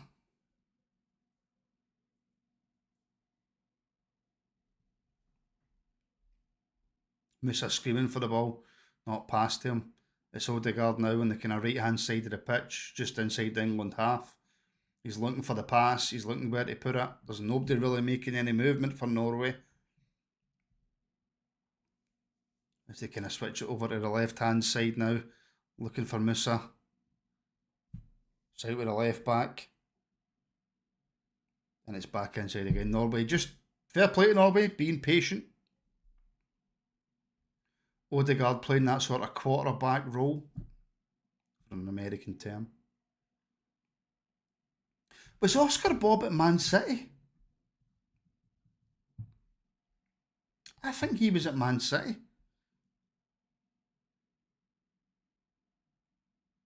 But he's got the ball on the right hand side. He plays it inside.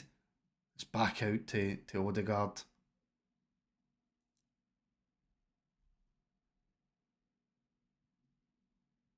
And Norway being so much more attacking in this second half. And he did. I thought he did.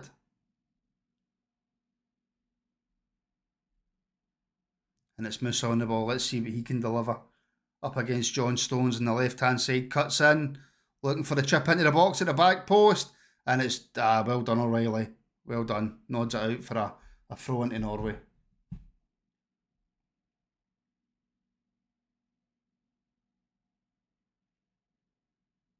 Oh, James, did he? I didn't realise he plays CDM. Is it just his body's no cut out for right back then? So he can play that more kind of central role where he doesn't need to move as much? Because I know he had so many injury problems. Musa picks the ball up on the left-hand side after the Norway player dives looking for a free kick.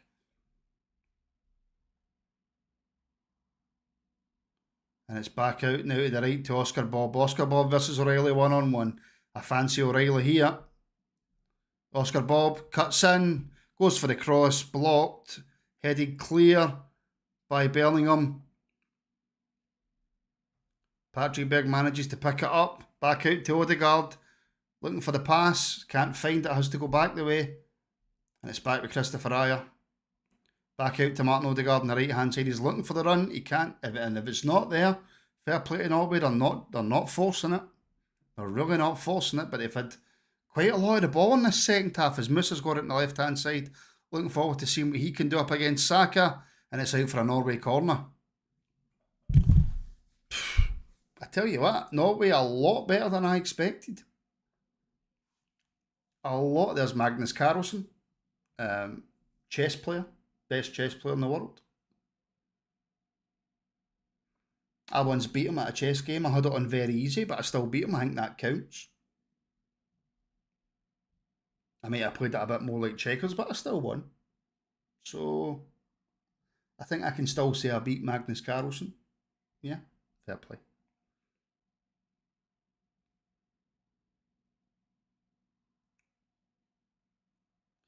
They were just looking for the free kick to be given. The referees went up and spoke to them. Corner for Norway. It's Berg over it into the box. Somebody's went down. It's came back out to Berg. Gives it to Odegaard. Odegaard's looking again for that pass.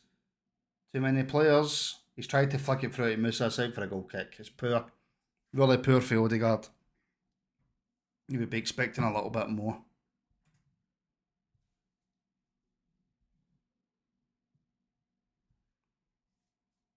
I'm absolutely busting for a pee. There's about 7 minutes to go for full time. That's actually quite good defending by Norway. Saka's on him. Manages to clear it. Norway managed to somehow keep it in. Fair play to them. And it's back with a Norwegian goalkeeper. I keep saying it, I've been so impressed with Norway. A little disappointed with England. And I'll repeat myself again, I still think England go on and win this. I still think England go on and win it. I think they've just got too much quality. I think they'll get over the line. But really, really disappointed. I expected to see a much better England after the result they managed to get at the Azteca. I expected to see so much better for England. Oh, as Odegaard through to miss a great ball just inside the box. He's got 3 England players round him. He manages to cut inside. He's tackled, but Norway keep the ball. It's now just outside the box. They're looking for the pass, can't find it. They go back the way. Now Odegaard's got it. Right in line with the penalty spot. About 40 yards out. As Oscar Bob now picks it up on the right hand side, takes it into the box. What can Oscar Bob do? Plays it back to Odegaard just on the edge of the box. Plays it back centre. Now it's out to the left hand side with Musa. Musa just inside the box. Cuts inside. And it's an easy save for Pickford straight at the goalkeeper. But again, a lot better for Norway.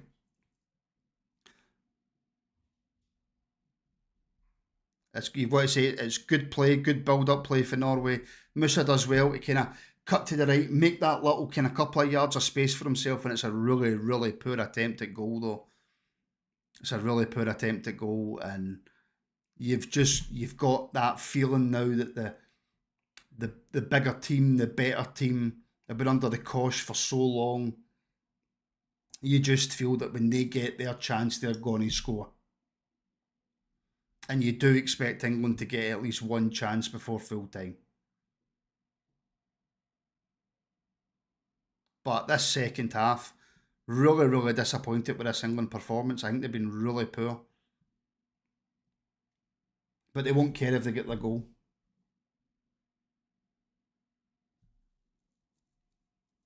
Right, well, they're making subs. I'll be back in 2 seconds.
Right, I'm back. Whew.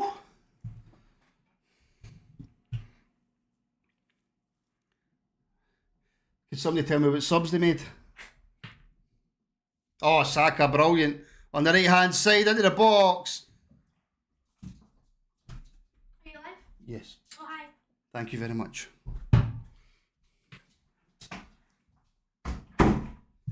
And that's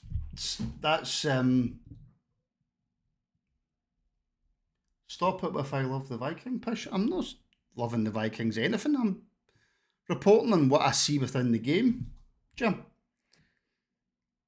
Oh, did Bellingham just score 1-1, did he? Alright, Aldo, cheers. But that's what Saka gives you on that right-hand side as well. It's a great ball into the ball. Really well defended, to be fair, because Eze's got an absolute tap-in. But it's great play by Saka, and that's what I mean. Norway have had so many chances.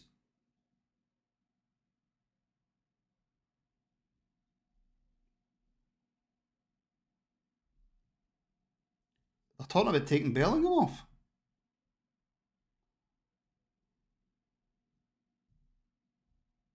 Although, what a substitute Morgan Rogers has to bring on, by the way. Corner into the box.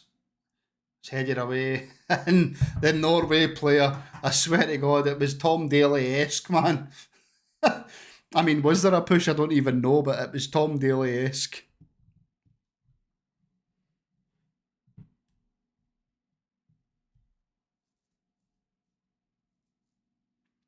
You're not even going to show us a replay of that. That was a fantastic dive.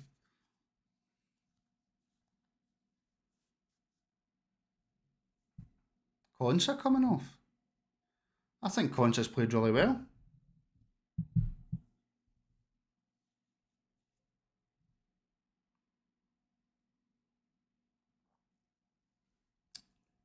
I actually think Konsa's been one of England's better players.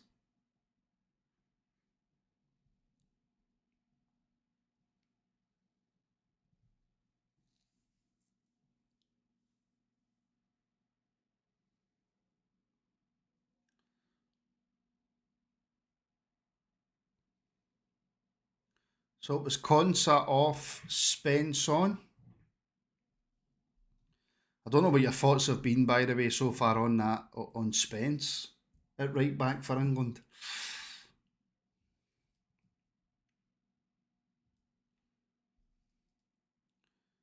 And Norway knock it long, looking for Haaland. It'll be dealt with comfortably by Gahey, but it will be picked up by Haaland, I think. Haaland gets the ball to Oscar Bob. Odegaard again on the ball, looking, but passing it back the way because there's not a lot of movement now up front for Norway.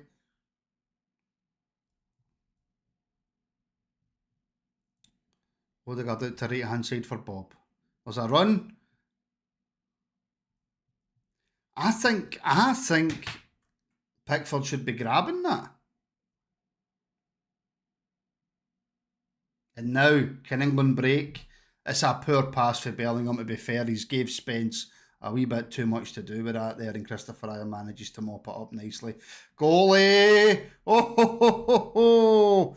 And the Norway goalie almost costs his team there.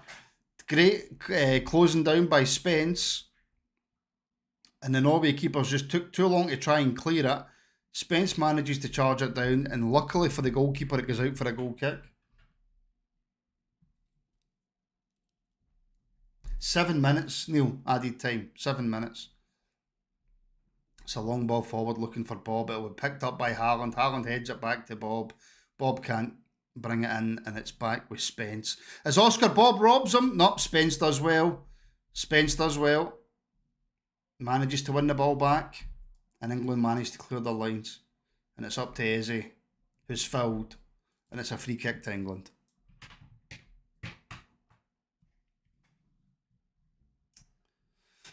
Well, could we be seeing extra time here? I didn't think we would get to that point. I genuinely thought England would just about manage to grab that goal that they desperately need. But there you go, match stats. Norway 10 attempts, England 6. Norway 5 on target, England 1. That's so poor for England. But if you win the game, stats don't matter, do they? If you win the game, stats don't matter at the World Cup. And the main stat is, as it currently sits, it's 1-1.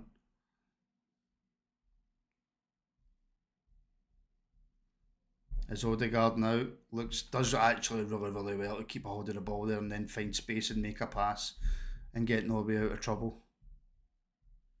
Norway have it again at the back, just passing it about. Keeper. Does well this time. Telling you, Norway are playing themselves into trouble here. That's not a free kick. And it's a throw into England.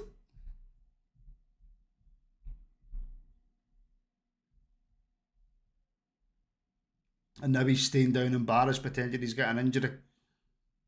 Sorry, you just cleared that ball.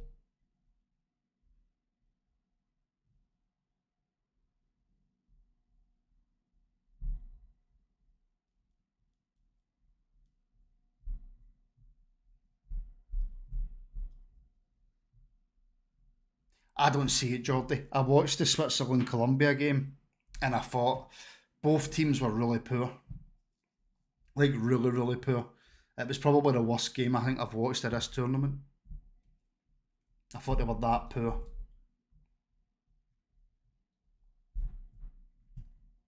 So, although Argentina haven't exactly been at their sparkling best, I think, and I don't care what age he is, when you've got Messi in your team, it's a game changer. It's an absolute game changer. So, I just don't see Switzerland doing anything. I just don't see it. Could be completely wrong. When is that game, by the way? Is it at 2 o'clock in the morning? Jeez. And then it's France, Spain on Tuesday. What are we thinking about France, Spain, by the way?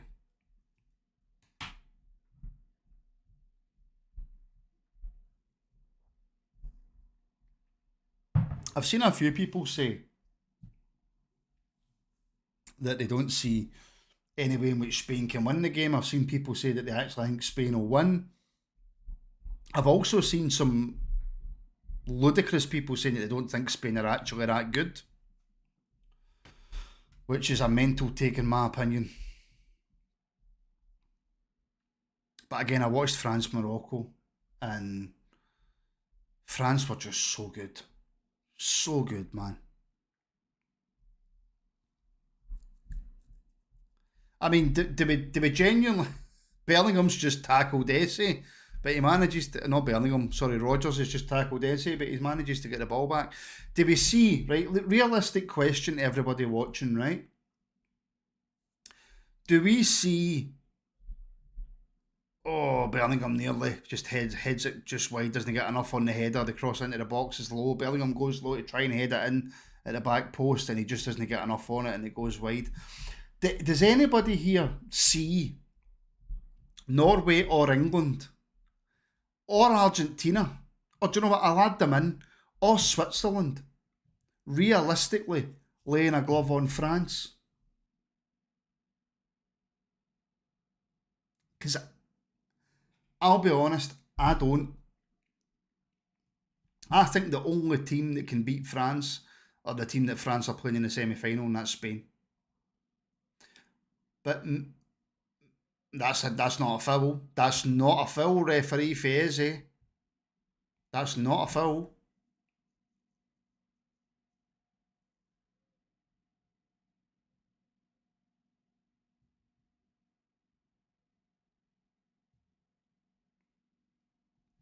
I genuinely don't think that was a foul.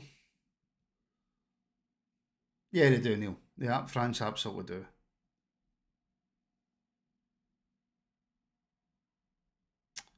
Well, it does look like it's going to be extra time, folks.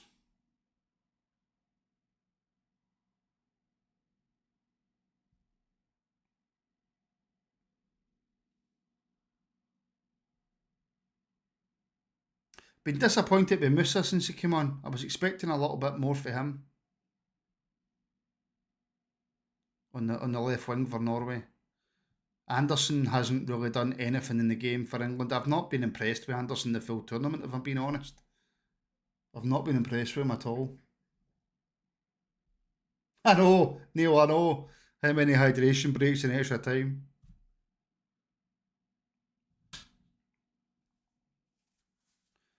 Oh, he's took his eye off the ball.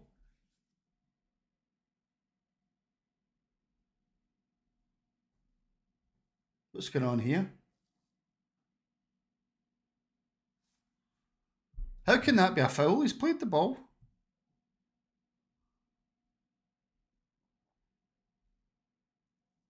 Let's see it here.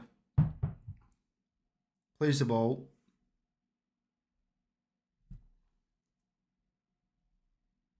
No, that's not a foul. It's sore. It's sore as fuck. But it's not a foul.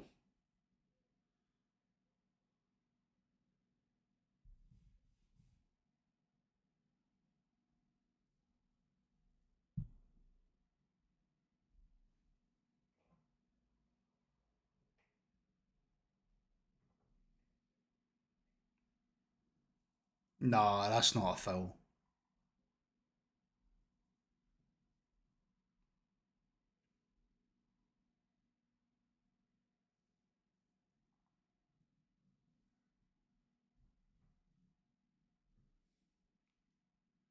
Launched forward by Norway towards Bob. Again, Oscar Bob, whenever I've seen him for Norway in this competition, I've been really, really disappointed with him.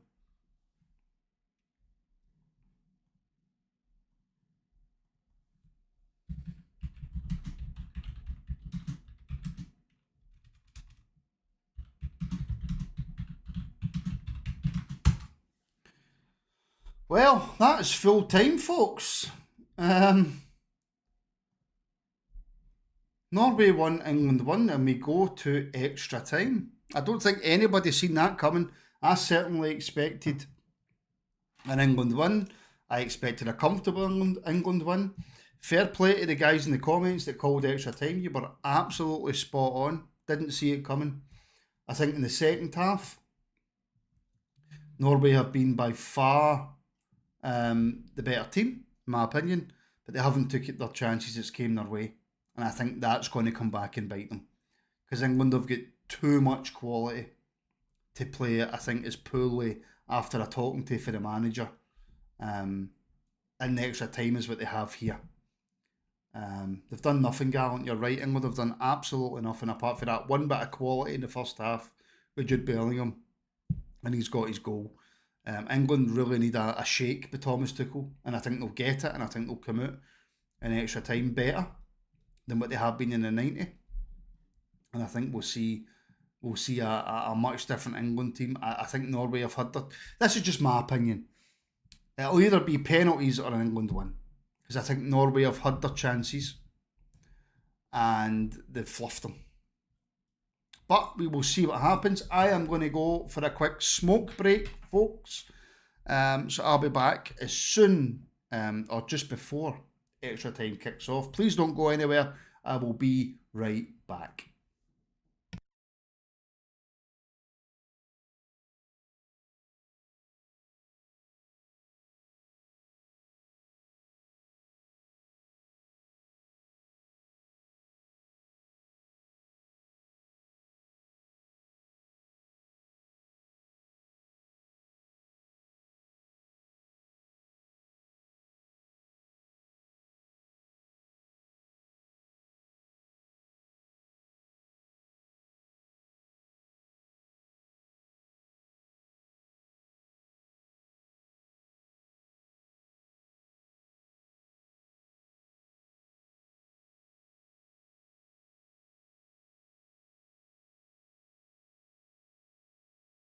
Come with me. We cannot go in there. It's too packed. I need feel like you want me. And I guess in a way you do. Walkers, you can come with us. What's walkers? They're crisps. We're crisps. No walkers. Holding my breath or reveling emotions. I need some space to think this through. Call me all night long. Try to give you hints and a heart to see. Right on the line, no. Losing it on you's the last thing I need. If I'm honest, I'll just make you cry. And I don't wanna fight with you. I would rather lie to you. I promise, now's not the right time. And I don't wanna fight with you.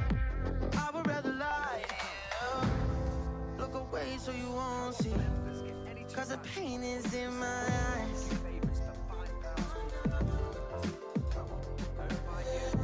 Feels like I could break at any moment and shatter your insides. If you feel my mind, call me all night long. Try to give you hints that are hard to see. Right on the line, no. Losing it on you's the last thing I know. If I'm honest, I'll just make you cry. And I don't wanna fight with you. I would rather lie to you. I promise now's not the right time. And I don't wanna fight with you. I would rather lie to you. I would rather lie. I would rather lie.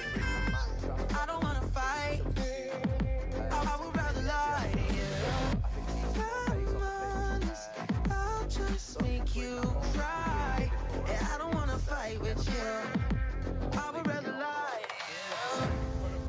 It was a bit worrying, Poogs, because like Gary said there, to take Gordon off and to bring Eze on, I know that he's got his moments, he does have his moments, obviously he will have one, but you just feel like we're not getting out. They seem to have a lot of possession and we can't get out with that pace what Gordon would give us or Rashford would give us, and it feels like a little bit of like a problem for us. The fact that Haaland's limping is even worse. Beware the wounded boxer, they say. Roy, what do you think? Yeah, no, I think both teams obviously determined to win. They'll give everything they got. Maybe it'll just be a bit of quality, or unfortunately, maybe a mistake from somebody that probably decided. Okay, here we go. Lee Dixon and Sam Matterface. Well, it won't be decided on points. 2 15-minute halves. And we are back for extra time. Just wait on kick-off. Got a tiny clock reset.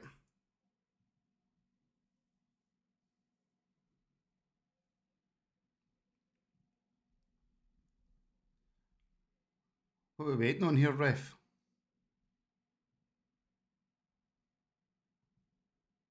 And we're off. Oh, no, we're not. Can we not just kick off, man? What's taking so long? There we go, and we're off. Finally.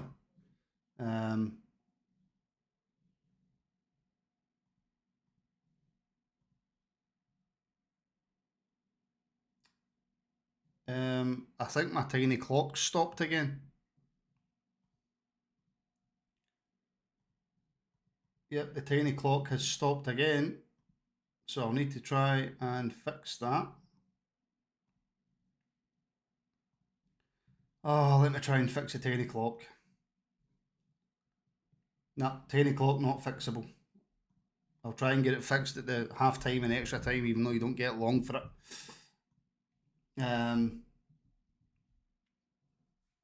So here we go. Will England be a lot better in this extra time period? As Musa clears up towards Haaland, gets his head on it, but there's nobody in a Norway shirt near him.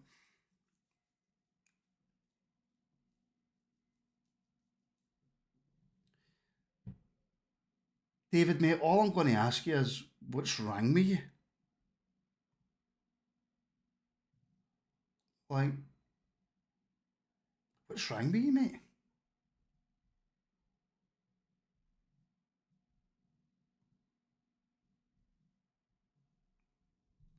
But it is a corner for England.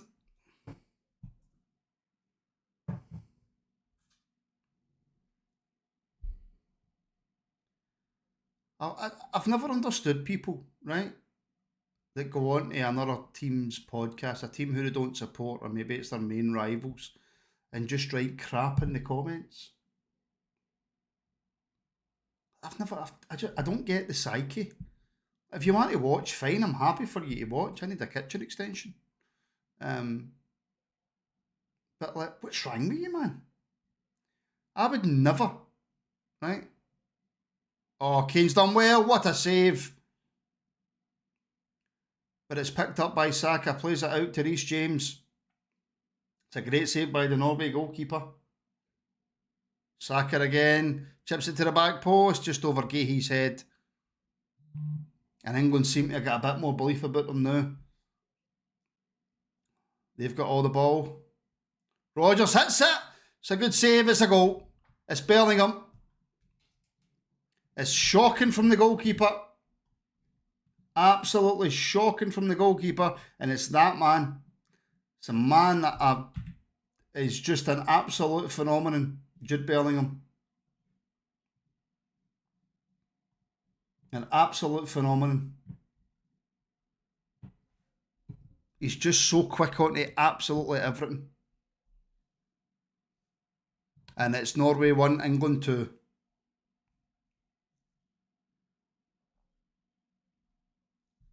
I mean, after making a really good save, it's really poor for the Norway goalkeeper, similar to the Belgium goalkeeper last night. Just seeing it again here again. Eze with the ball out to Rodgers. Rodgers long way out, and the goalkeeper just palms it straight back into the 6-yard box. And Bellingham's the only one that's alive to it. He's the first to the ball, and it's a simple finish. 2-1 England, and I think that's game.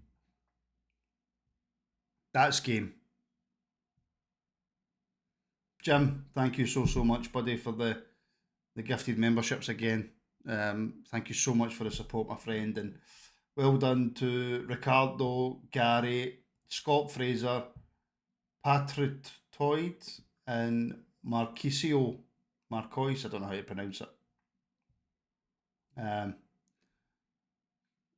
We can all thank Jim Sloan for your gifted memberships. Jim, thank you.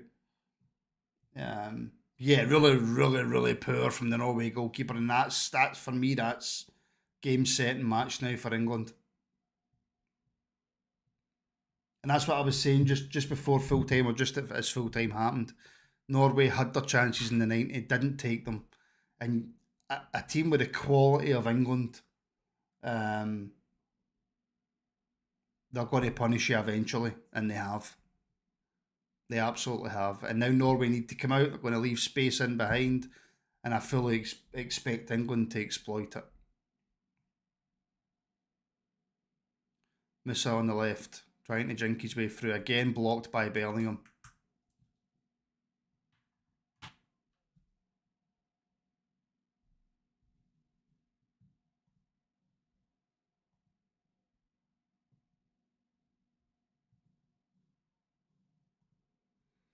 Now it's Oscar Bob on the right hand side. I've not seen anything for that Oscar Bob boy that tells me he's a player.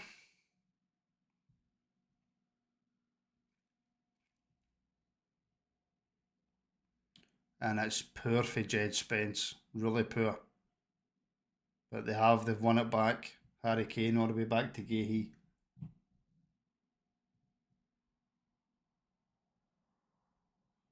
It's a great pass for Pickford. Musa's done well to kind of put it out for a throw-in. But aye, I mean, England fans celebrating, and rightly so. They've been second best in this game, and they're going to go through. And do you know what? Even though I kind of feel that Gareth Southgate should have done more with the England team. I'm trying to remember what game it was, if it was in the Euros or the World Cup, I can't remember. Was it Slovakia England were playing? And again, Bellingham scores in the last seconds of the game. This is what England do. Alright, not against the top teams. But this is what England can do. And I think Norway will be absolutely kicking themselves.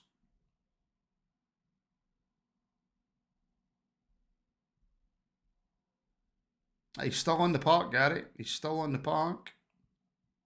And I suppose Welsh, you've got Haaland, you've always got a chance. Of course you do.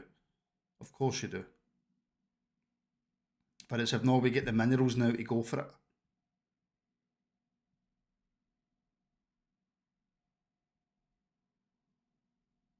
Let's see what Norway are made of.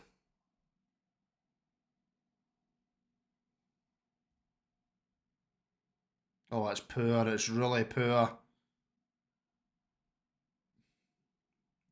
I tell you what, Bellingham has carried this England team, even more so than Kane.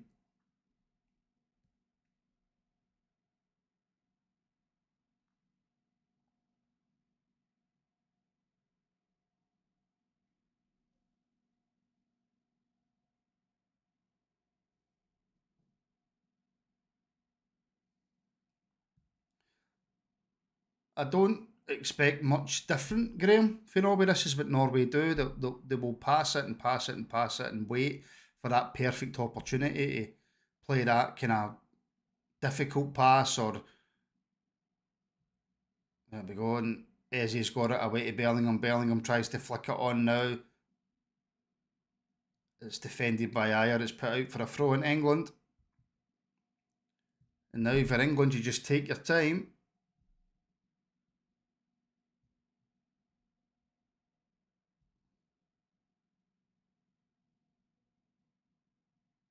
He has Ian. I love him as a player. I think he's phenomenal. I think Bellingham's absolutely phenomenal.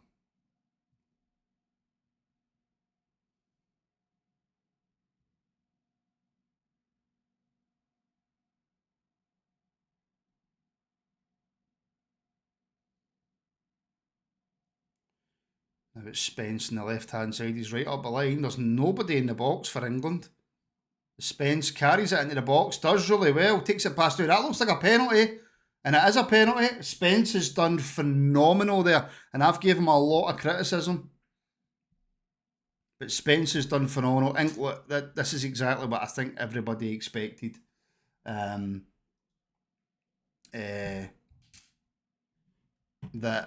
Norway had their chances. England were never going to be as poor in the extra time as what they were in the 90. And Norway they've got nothing left. Norway have just got absolutely nothing left. Spence does brilliantly on the left-hand side, takes it into the box.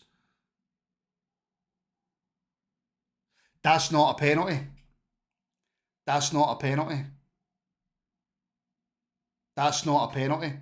No, it isn't.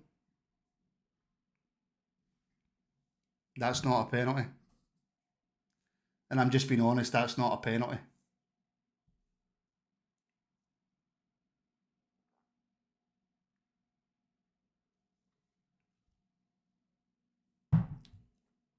That should be overturned. Let's be honest, that's not a pen.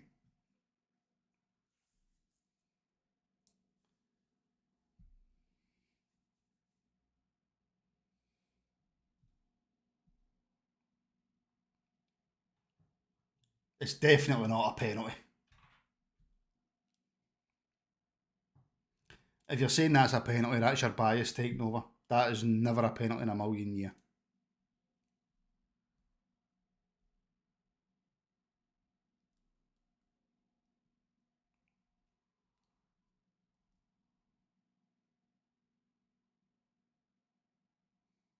Yeah, that's never a penalty in a million years.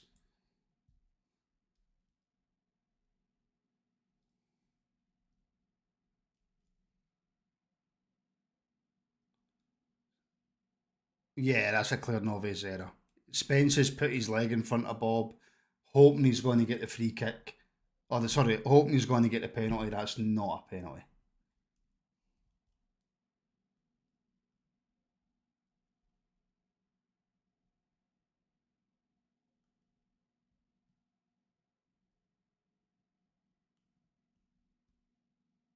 Yeah, that's the right decision.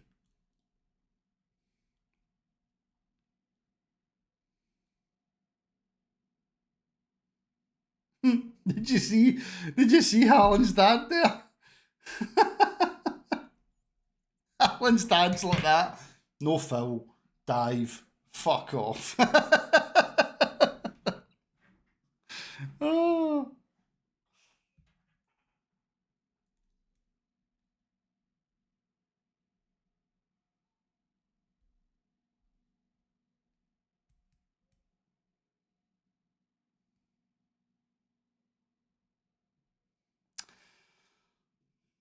Listen, if that was Rangers, you'd be saying I don't think that should be overturned because you've got the blue tinted specs on. Lee Dixon is one of the worst commentators in the business. Don't listen to Lee Dixon.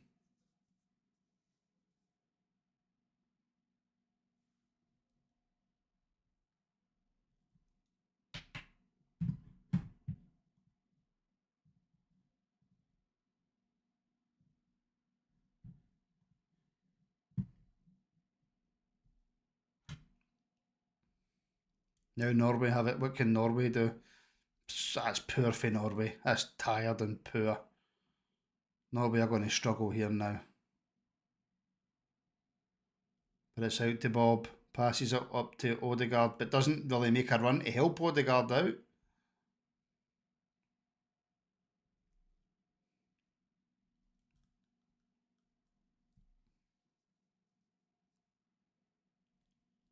Back with Bob on the right hand side. Again, just actually that's a good pass through to Musa. It's a great block. Great block by Gahey, by the way.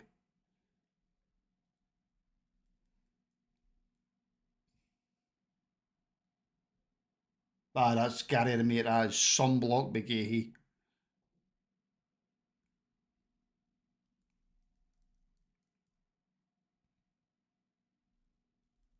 That's going in, by the way.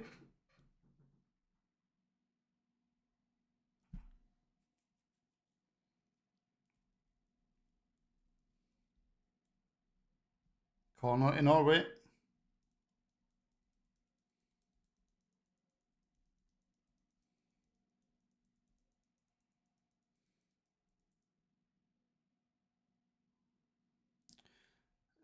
Nowhere near a Norway player, that corner. And then Bob just puts it all the way back.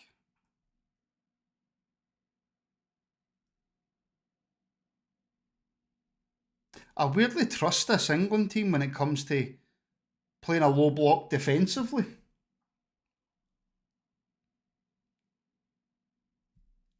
They seem, I think that's a Tuchel effect to be fair, but they seem very, very good at it.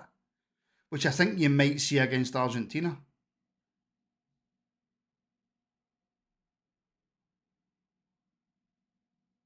It's a poor cross and it's right into the hands of Pickford. And we're about to come up on half time and extra time here. Pickford long throw. What a throw that is, by the way, to Eze. It's a throw into Norway. A lot more resolute and robust, gallant than they have been in previous years. When they have to defend, they can defend, to be fair. Again, I just don't see this England team being able to. Can they beat Argentina? Yes. Can they beat France? No. No, they can't. Not this England team. They're not good enough to beat France.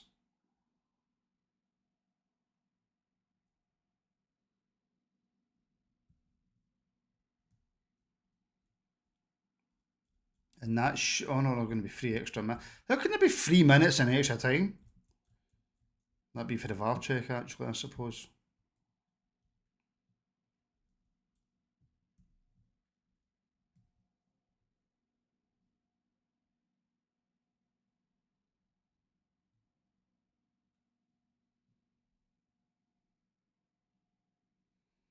Yeah, I think England now just need to be smart.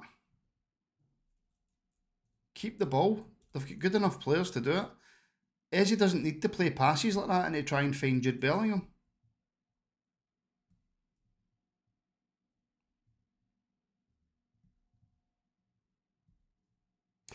That's also fair, Ricardo. That's also fair. When they 9 times out of 10 when England come up against a team that it's either 50-50 or they're not favourites, they tend to lose. I get that. I still think they can beat Argentina. I don't see any way in which this England team can beat France. Or Spain, to be honest with you. I think they've got a better chance against Spain. I don't think they've got any chance against France.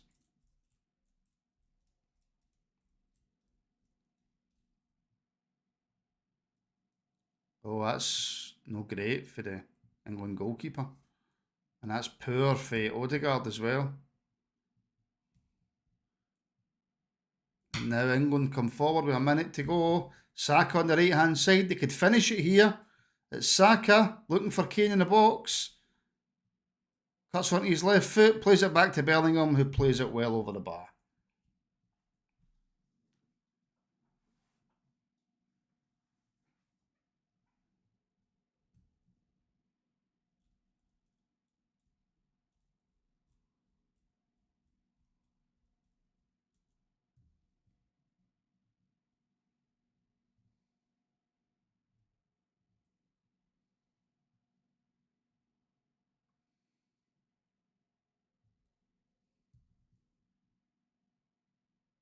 That's good play for Saka.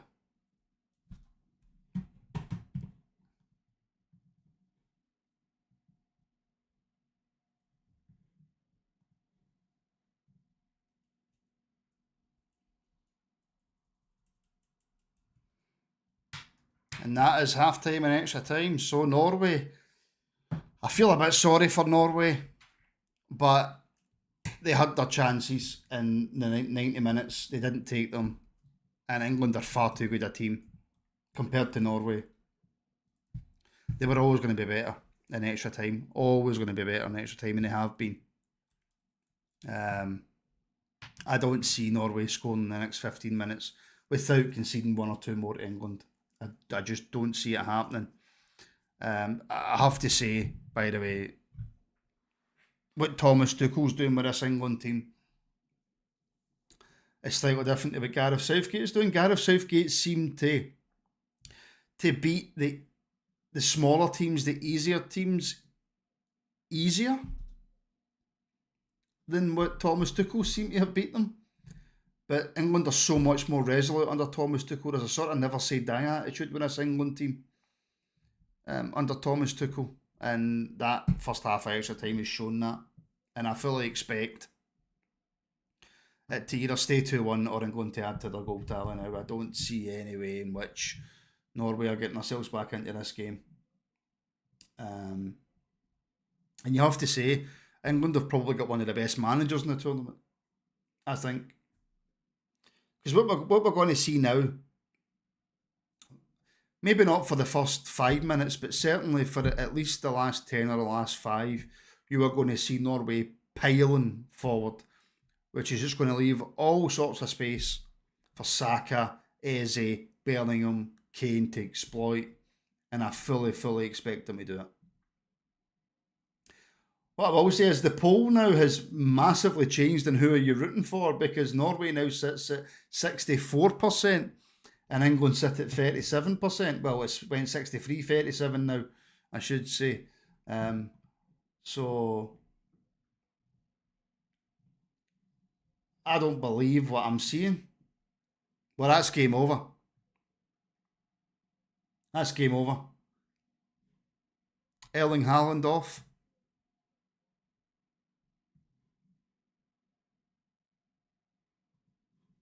Erling Haaland off.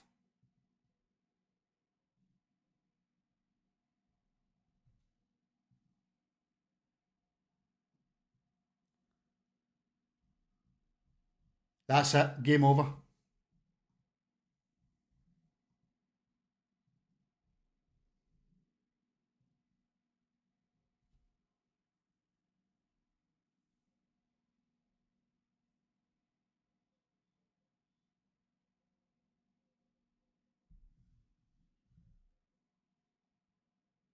That is crazy.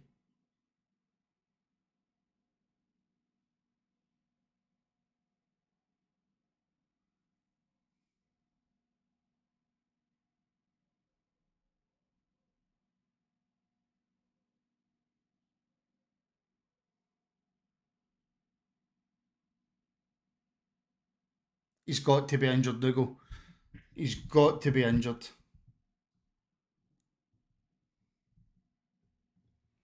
You cannot take Erling Haaland off the park. That's crazy. That's game over.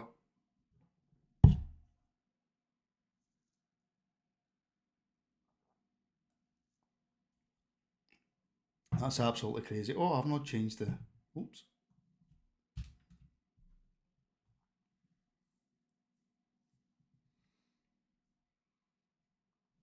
Well, I know spinning. I know he's been AWOL because... No, he's not been AWOL since half-time. He played his part in the second half with holding up the ball, keeping the defence occupied and allowing Norway to create and build attacks. But Haaland can disappear for 90 minutes and then pop up in the 91st with a goal. Because that's just who he is. And if it's not an injury, for me that's one of the worst decisions of this World Cup so far. But Musa on the left-hand side for Norway, Can he do anything if it gets it into the box? It's well cleared by John Stones. And that's a free kick to England.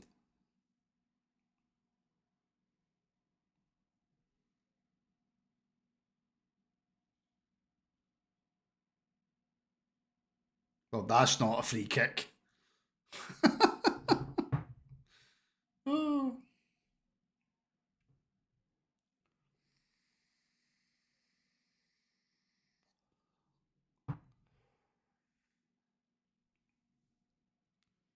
Quick smoke of the old vape there. I don't like to do it on camera. I never like to smoke my vape on camera.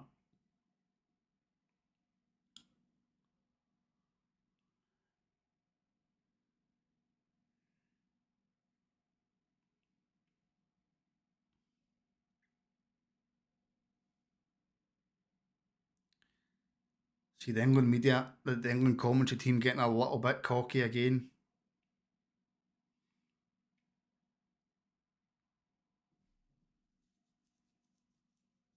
Steve Clark must be the Norway boss, aye.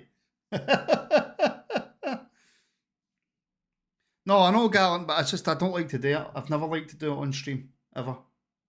I mean, I'm drinking a beer, but I've never liked to smoke a vape on stream.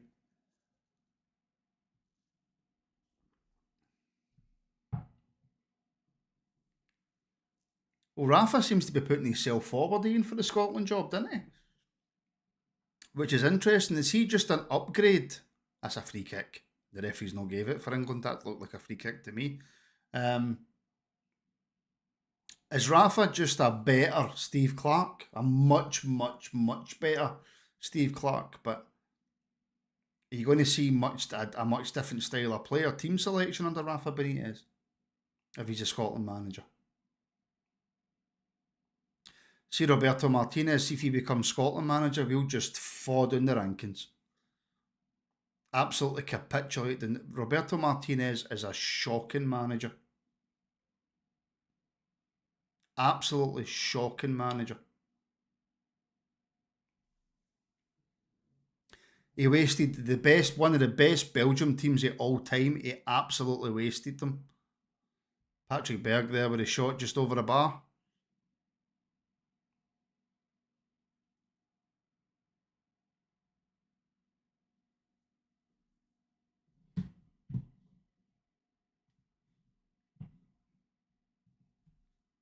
You should do a lot better there, Patrick Berg, to be fair. He's had it right over the bar.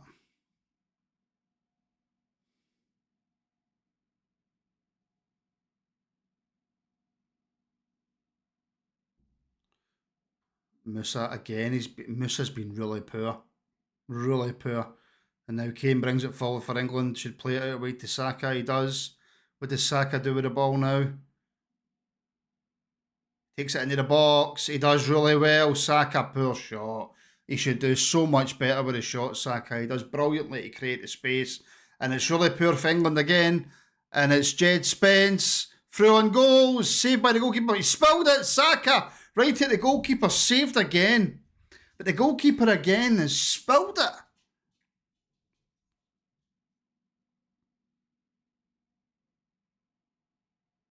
But England should be 3-1 up here.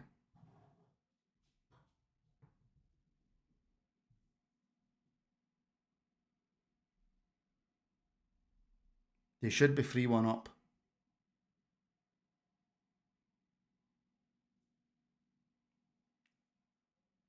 It's a great pass for Pickford, by the way. That's a phenomenal pass for Jordan Pickford. And they've gave it offside.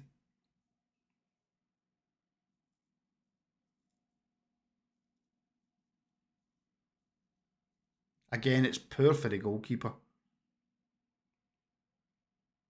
So poor for the Norway goalkeeper. The Norway goalkeeper, unfortunately, has cost his team tonight.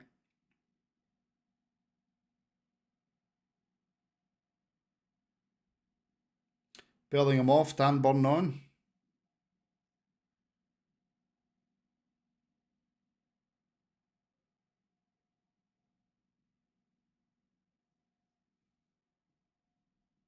He's just a brilliant football player, Jude Bellingham. I know I've said that about 17,000 times tonight, but he is. But there's Dan Burn on just to make sure they win for England. Big lurch at the back. Now England have went a sort of 5-4-1. And I just don't see Norway breaking this down now. But England done it. See it in the Azteca against Mexico, by the way. As much as I don't think it was a great Mexico team, the defensive job that England done to completely nullify Mexico was absolutely spot on. I don't see this Norway team being able to break down England when they play like that. Especially with no Erling Haaland up front.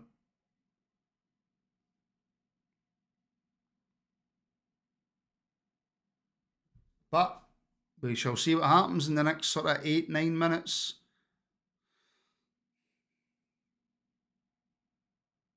As it's Musa on the left, a great tackle by Reece James.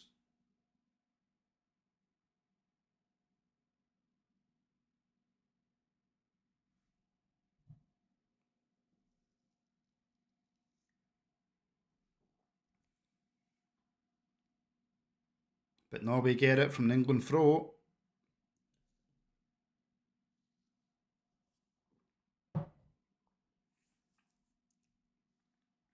And now it's out to the right hand side. Oh, it's Alan, mate. Jed Spence is rapid. I just don't think he's England quality though. But he's going to help his England team get to the semi-final of a World Cup. So, and Thomas Tuchel thinks he's good enough. And who am I to argue with Thomas Tuchel?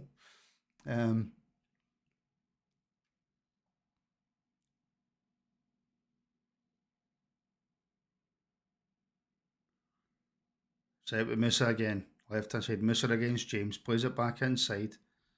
Norway just cannot find a way through this England defensive setup. Actually, Jed Spence is doing really well to close down the space when the ball goes out to the left hand side. To not give Norway an easy way through. Shot blocked, and it'll be out for a Norway corner. Again, even if he's injured, right? Unless it's like an absolute serious injury where he can't carry on, right?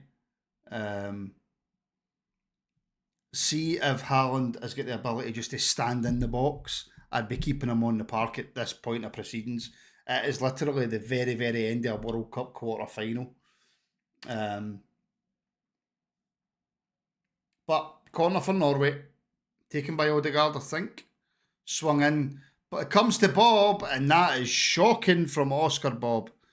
Inside the box, ball breaks to him, nobody around about him, and he blasts it right over the bar.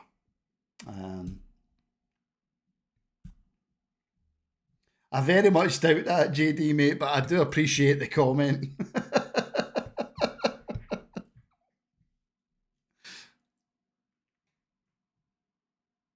That's a foul on Kane. That's a foul on Kane. I know Kane's a dirty diver, but that's a foul on Kane, and he's not giving it.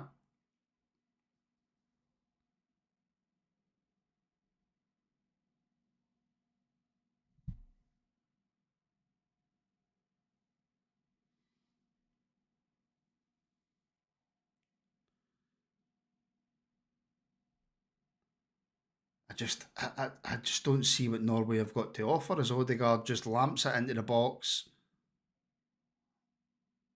And it's cleared off of Musa, out for a goal kick to England.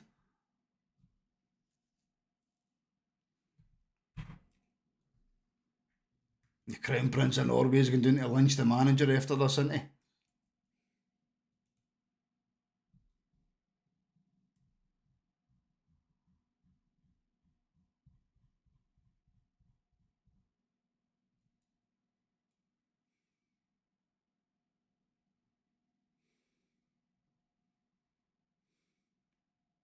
It's the best I've seen Berg play, by the way, for Norway. It's actually the best. I mean, the last few games I've kind of tore him a new one, because I don't think he's been very good. But this has actually been his best game I've seen him play for Norway.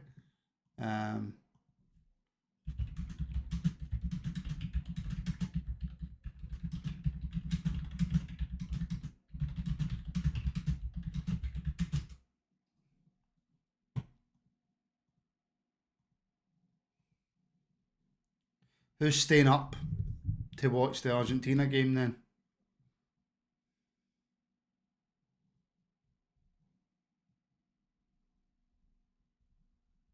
They will make the Norwegian manager row home. Oh, I hope not. That's a long row.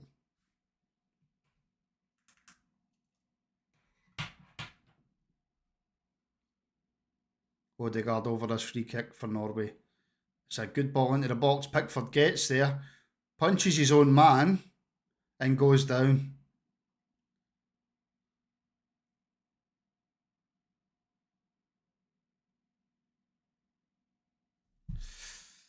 Is that smart for Pickford?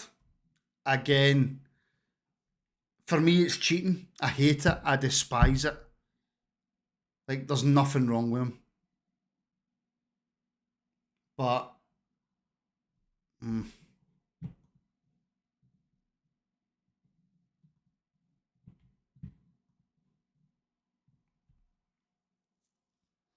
I think that depends on which side you support. Like, if you're a Norway fan, you're absolutely raging. If you're an England fan, you're loving Pickford cheating. It's one of them, innit?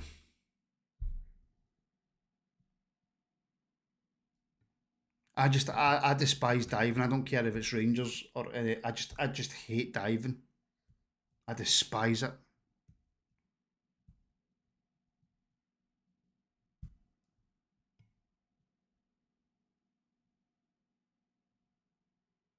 So it's Musa on the right hand side up against Reece James. Poor Pat. Musa's been terrible, but it's brilliantly done by Reece James. But Musa's been shocking.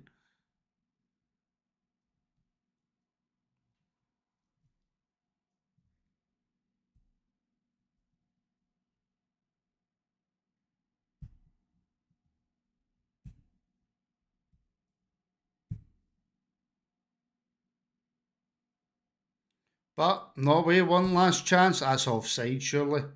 Musa's offside, surely. Yeah, he's offside.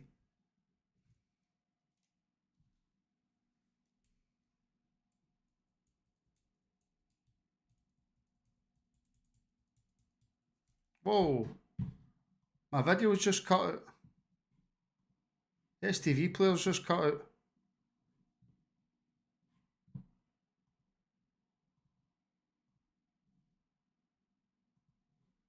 Oh, it's back on.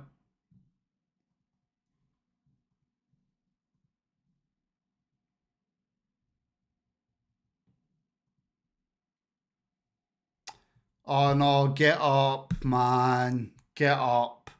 Don't ruin the game.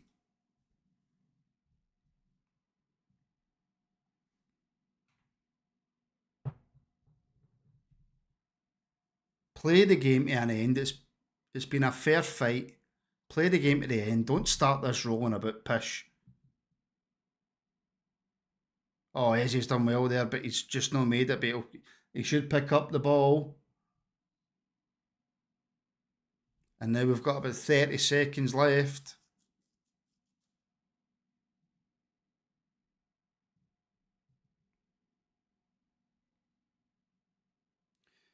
Absolutely not, Gallant, mate. I'll be going to my bed. I don't think I'll manage to. I was up early this morning and I went to Peterhead. So I'll be going to my bed. But I was just curious to see who is going to stay up and watch the Argentina game.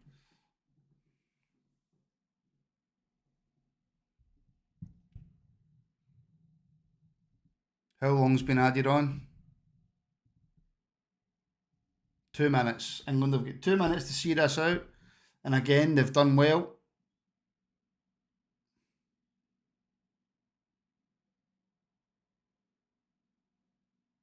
Norway goalkeeper's going to feel horrible after this.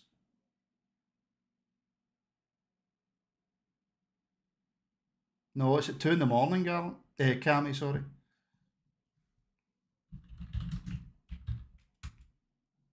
Let me just double check. Nah, 2 o'clock in the morning. Argentina, Switzerland.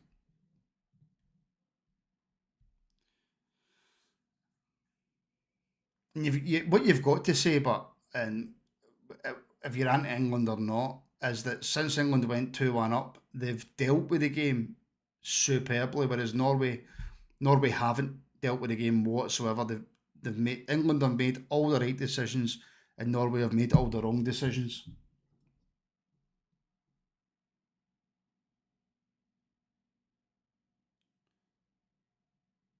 And England have, as Sam, I love my face, says, England have dealt better with the situation, and they have. They absolutely have.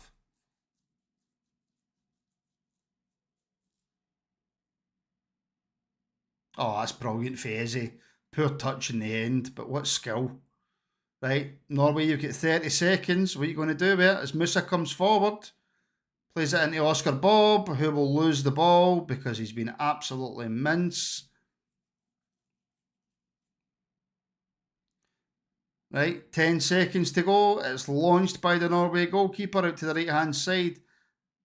Dan Burn, man. That is what you call a header.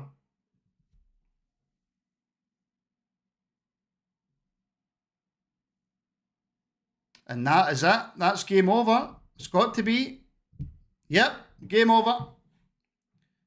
And England have won it. Do you know what? Phenomenal for England. Fair play to them. They were outplayed in the 90 minutes. They came back out for extra time. They took the game to Norway. They got their goal. And then they just seen the game out. You've got to say absolute fair play to England. They were much... the more professional team in the end. And you've got to say with extra time they deserve to win. In the 90 it was Norway. Norway didn't take their chances. I think a lot of people agreed with me that the fact that Norway didn't take their chances was going to come back and bite them. And it did. And England, again, when they haven't played well, or they're up against it, have found a way to win. And now the ultimate test comes next, which I think will be Argentina. It could be Switzerland. If it is Switzerland, for me, that's a pass to the final because they're so poor. And if they manage to beat Argentina, it'll be one of the shocks of the tournament for me. But there you go. Norway 1, England 2. England are through to the World Cup semi-final. Norway bow out. A spirited performance. I think Norway played a lot better than a lot of people expected them to play. They started off the game playing very, very defensive. I think the manager worked out very quickly. This isn't going to work. Changed the sort of way Norway were playing. England obviously take the lead. Norway come back into it. Norway take the lead through that kind of a bit more attacking play. England get back into it just at the end of the first half. Great play, I have to say, by Jude Bellingham, who was fantastic for England tonight. Norway in the second half had their chances. Probably should have took one or two. Didn't take them. The Norway goalkeeper makes a mistake in extra time. Jude Bellingham makes him pay because Jude Bellingham is, for me, one of the best midfielders in the world, and he's not going to pass up a chance like that. And Norway just didn't have the firepower to get back into the game. So England's fair play through the semi-finals. Norway out. We will find out later on in the morning who England will play in the semi-finals. Will it be Argentina? Will it be Switzerland? It should be Argentina. But you just never ever know in football. But listen, folks, thank you so much for joining me. Thank you for all the gifted memberships tonight. Thank you for all the support that you've given. If I could just ask if you could give the show a like, give it a share. I'm trying to branch out the Rabble and get more Rangers fans involved. After the World Cup, obviously, I want as many Rangers fans watching as possible. I want it to be enjoyable for everybody. So thank you very, very much for all your support, folks. And I will speak to you all very, very soon. Good night, folks.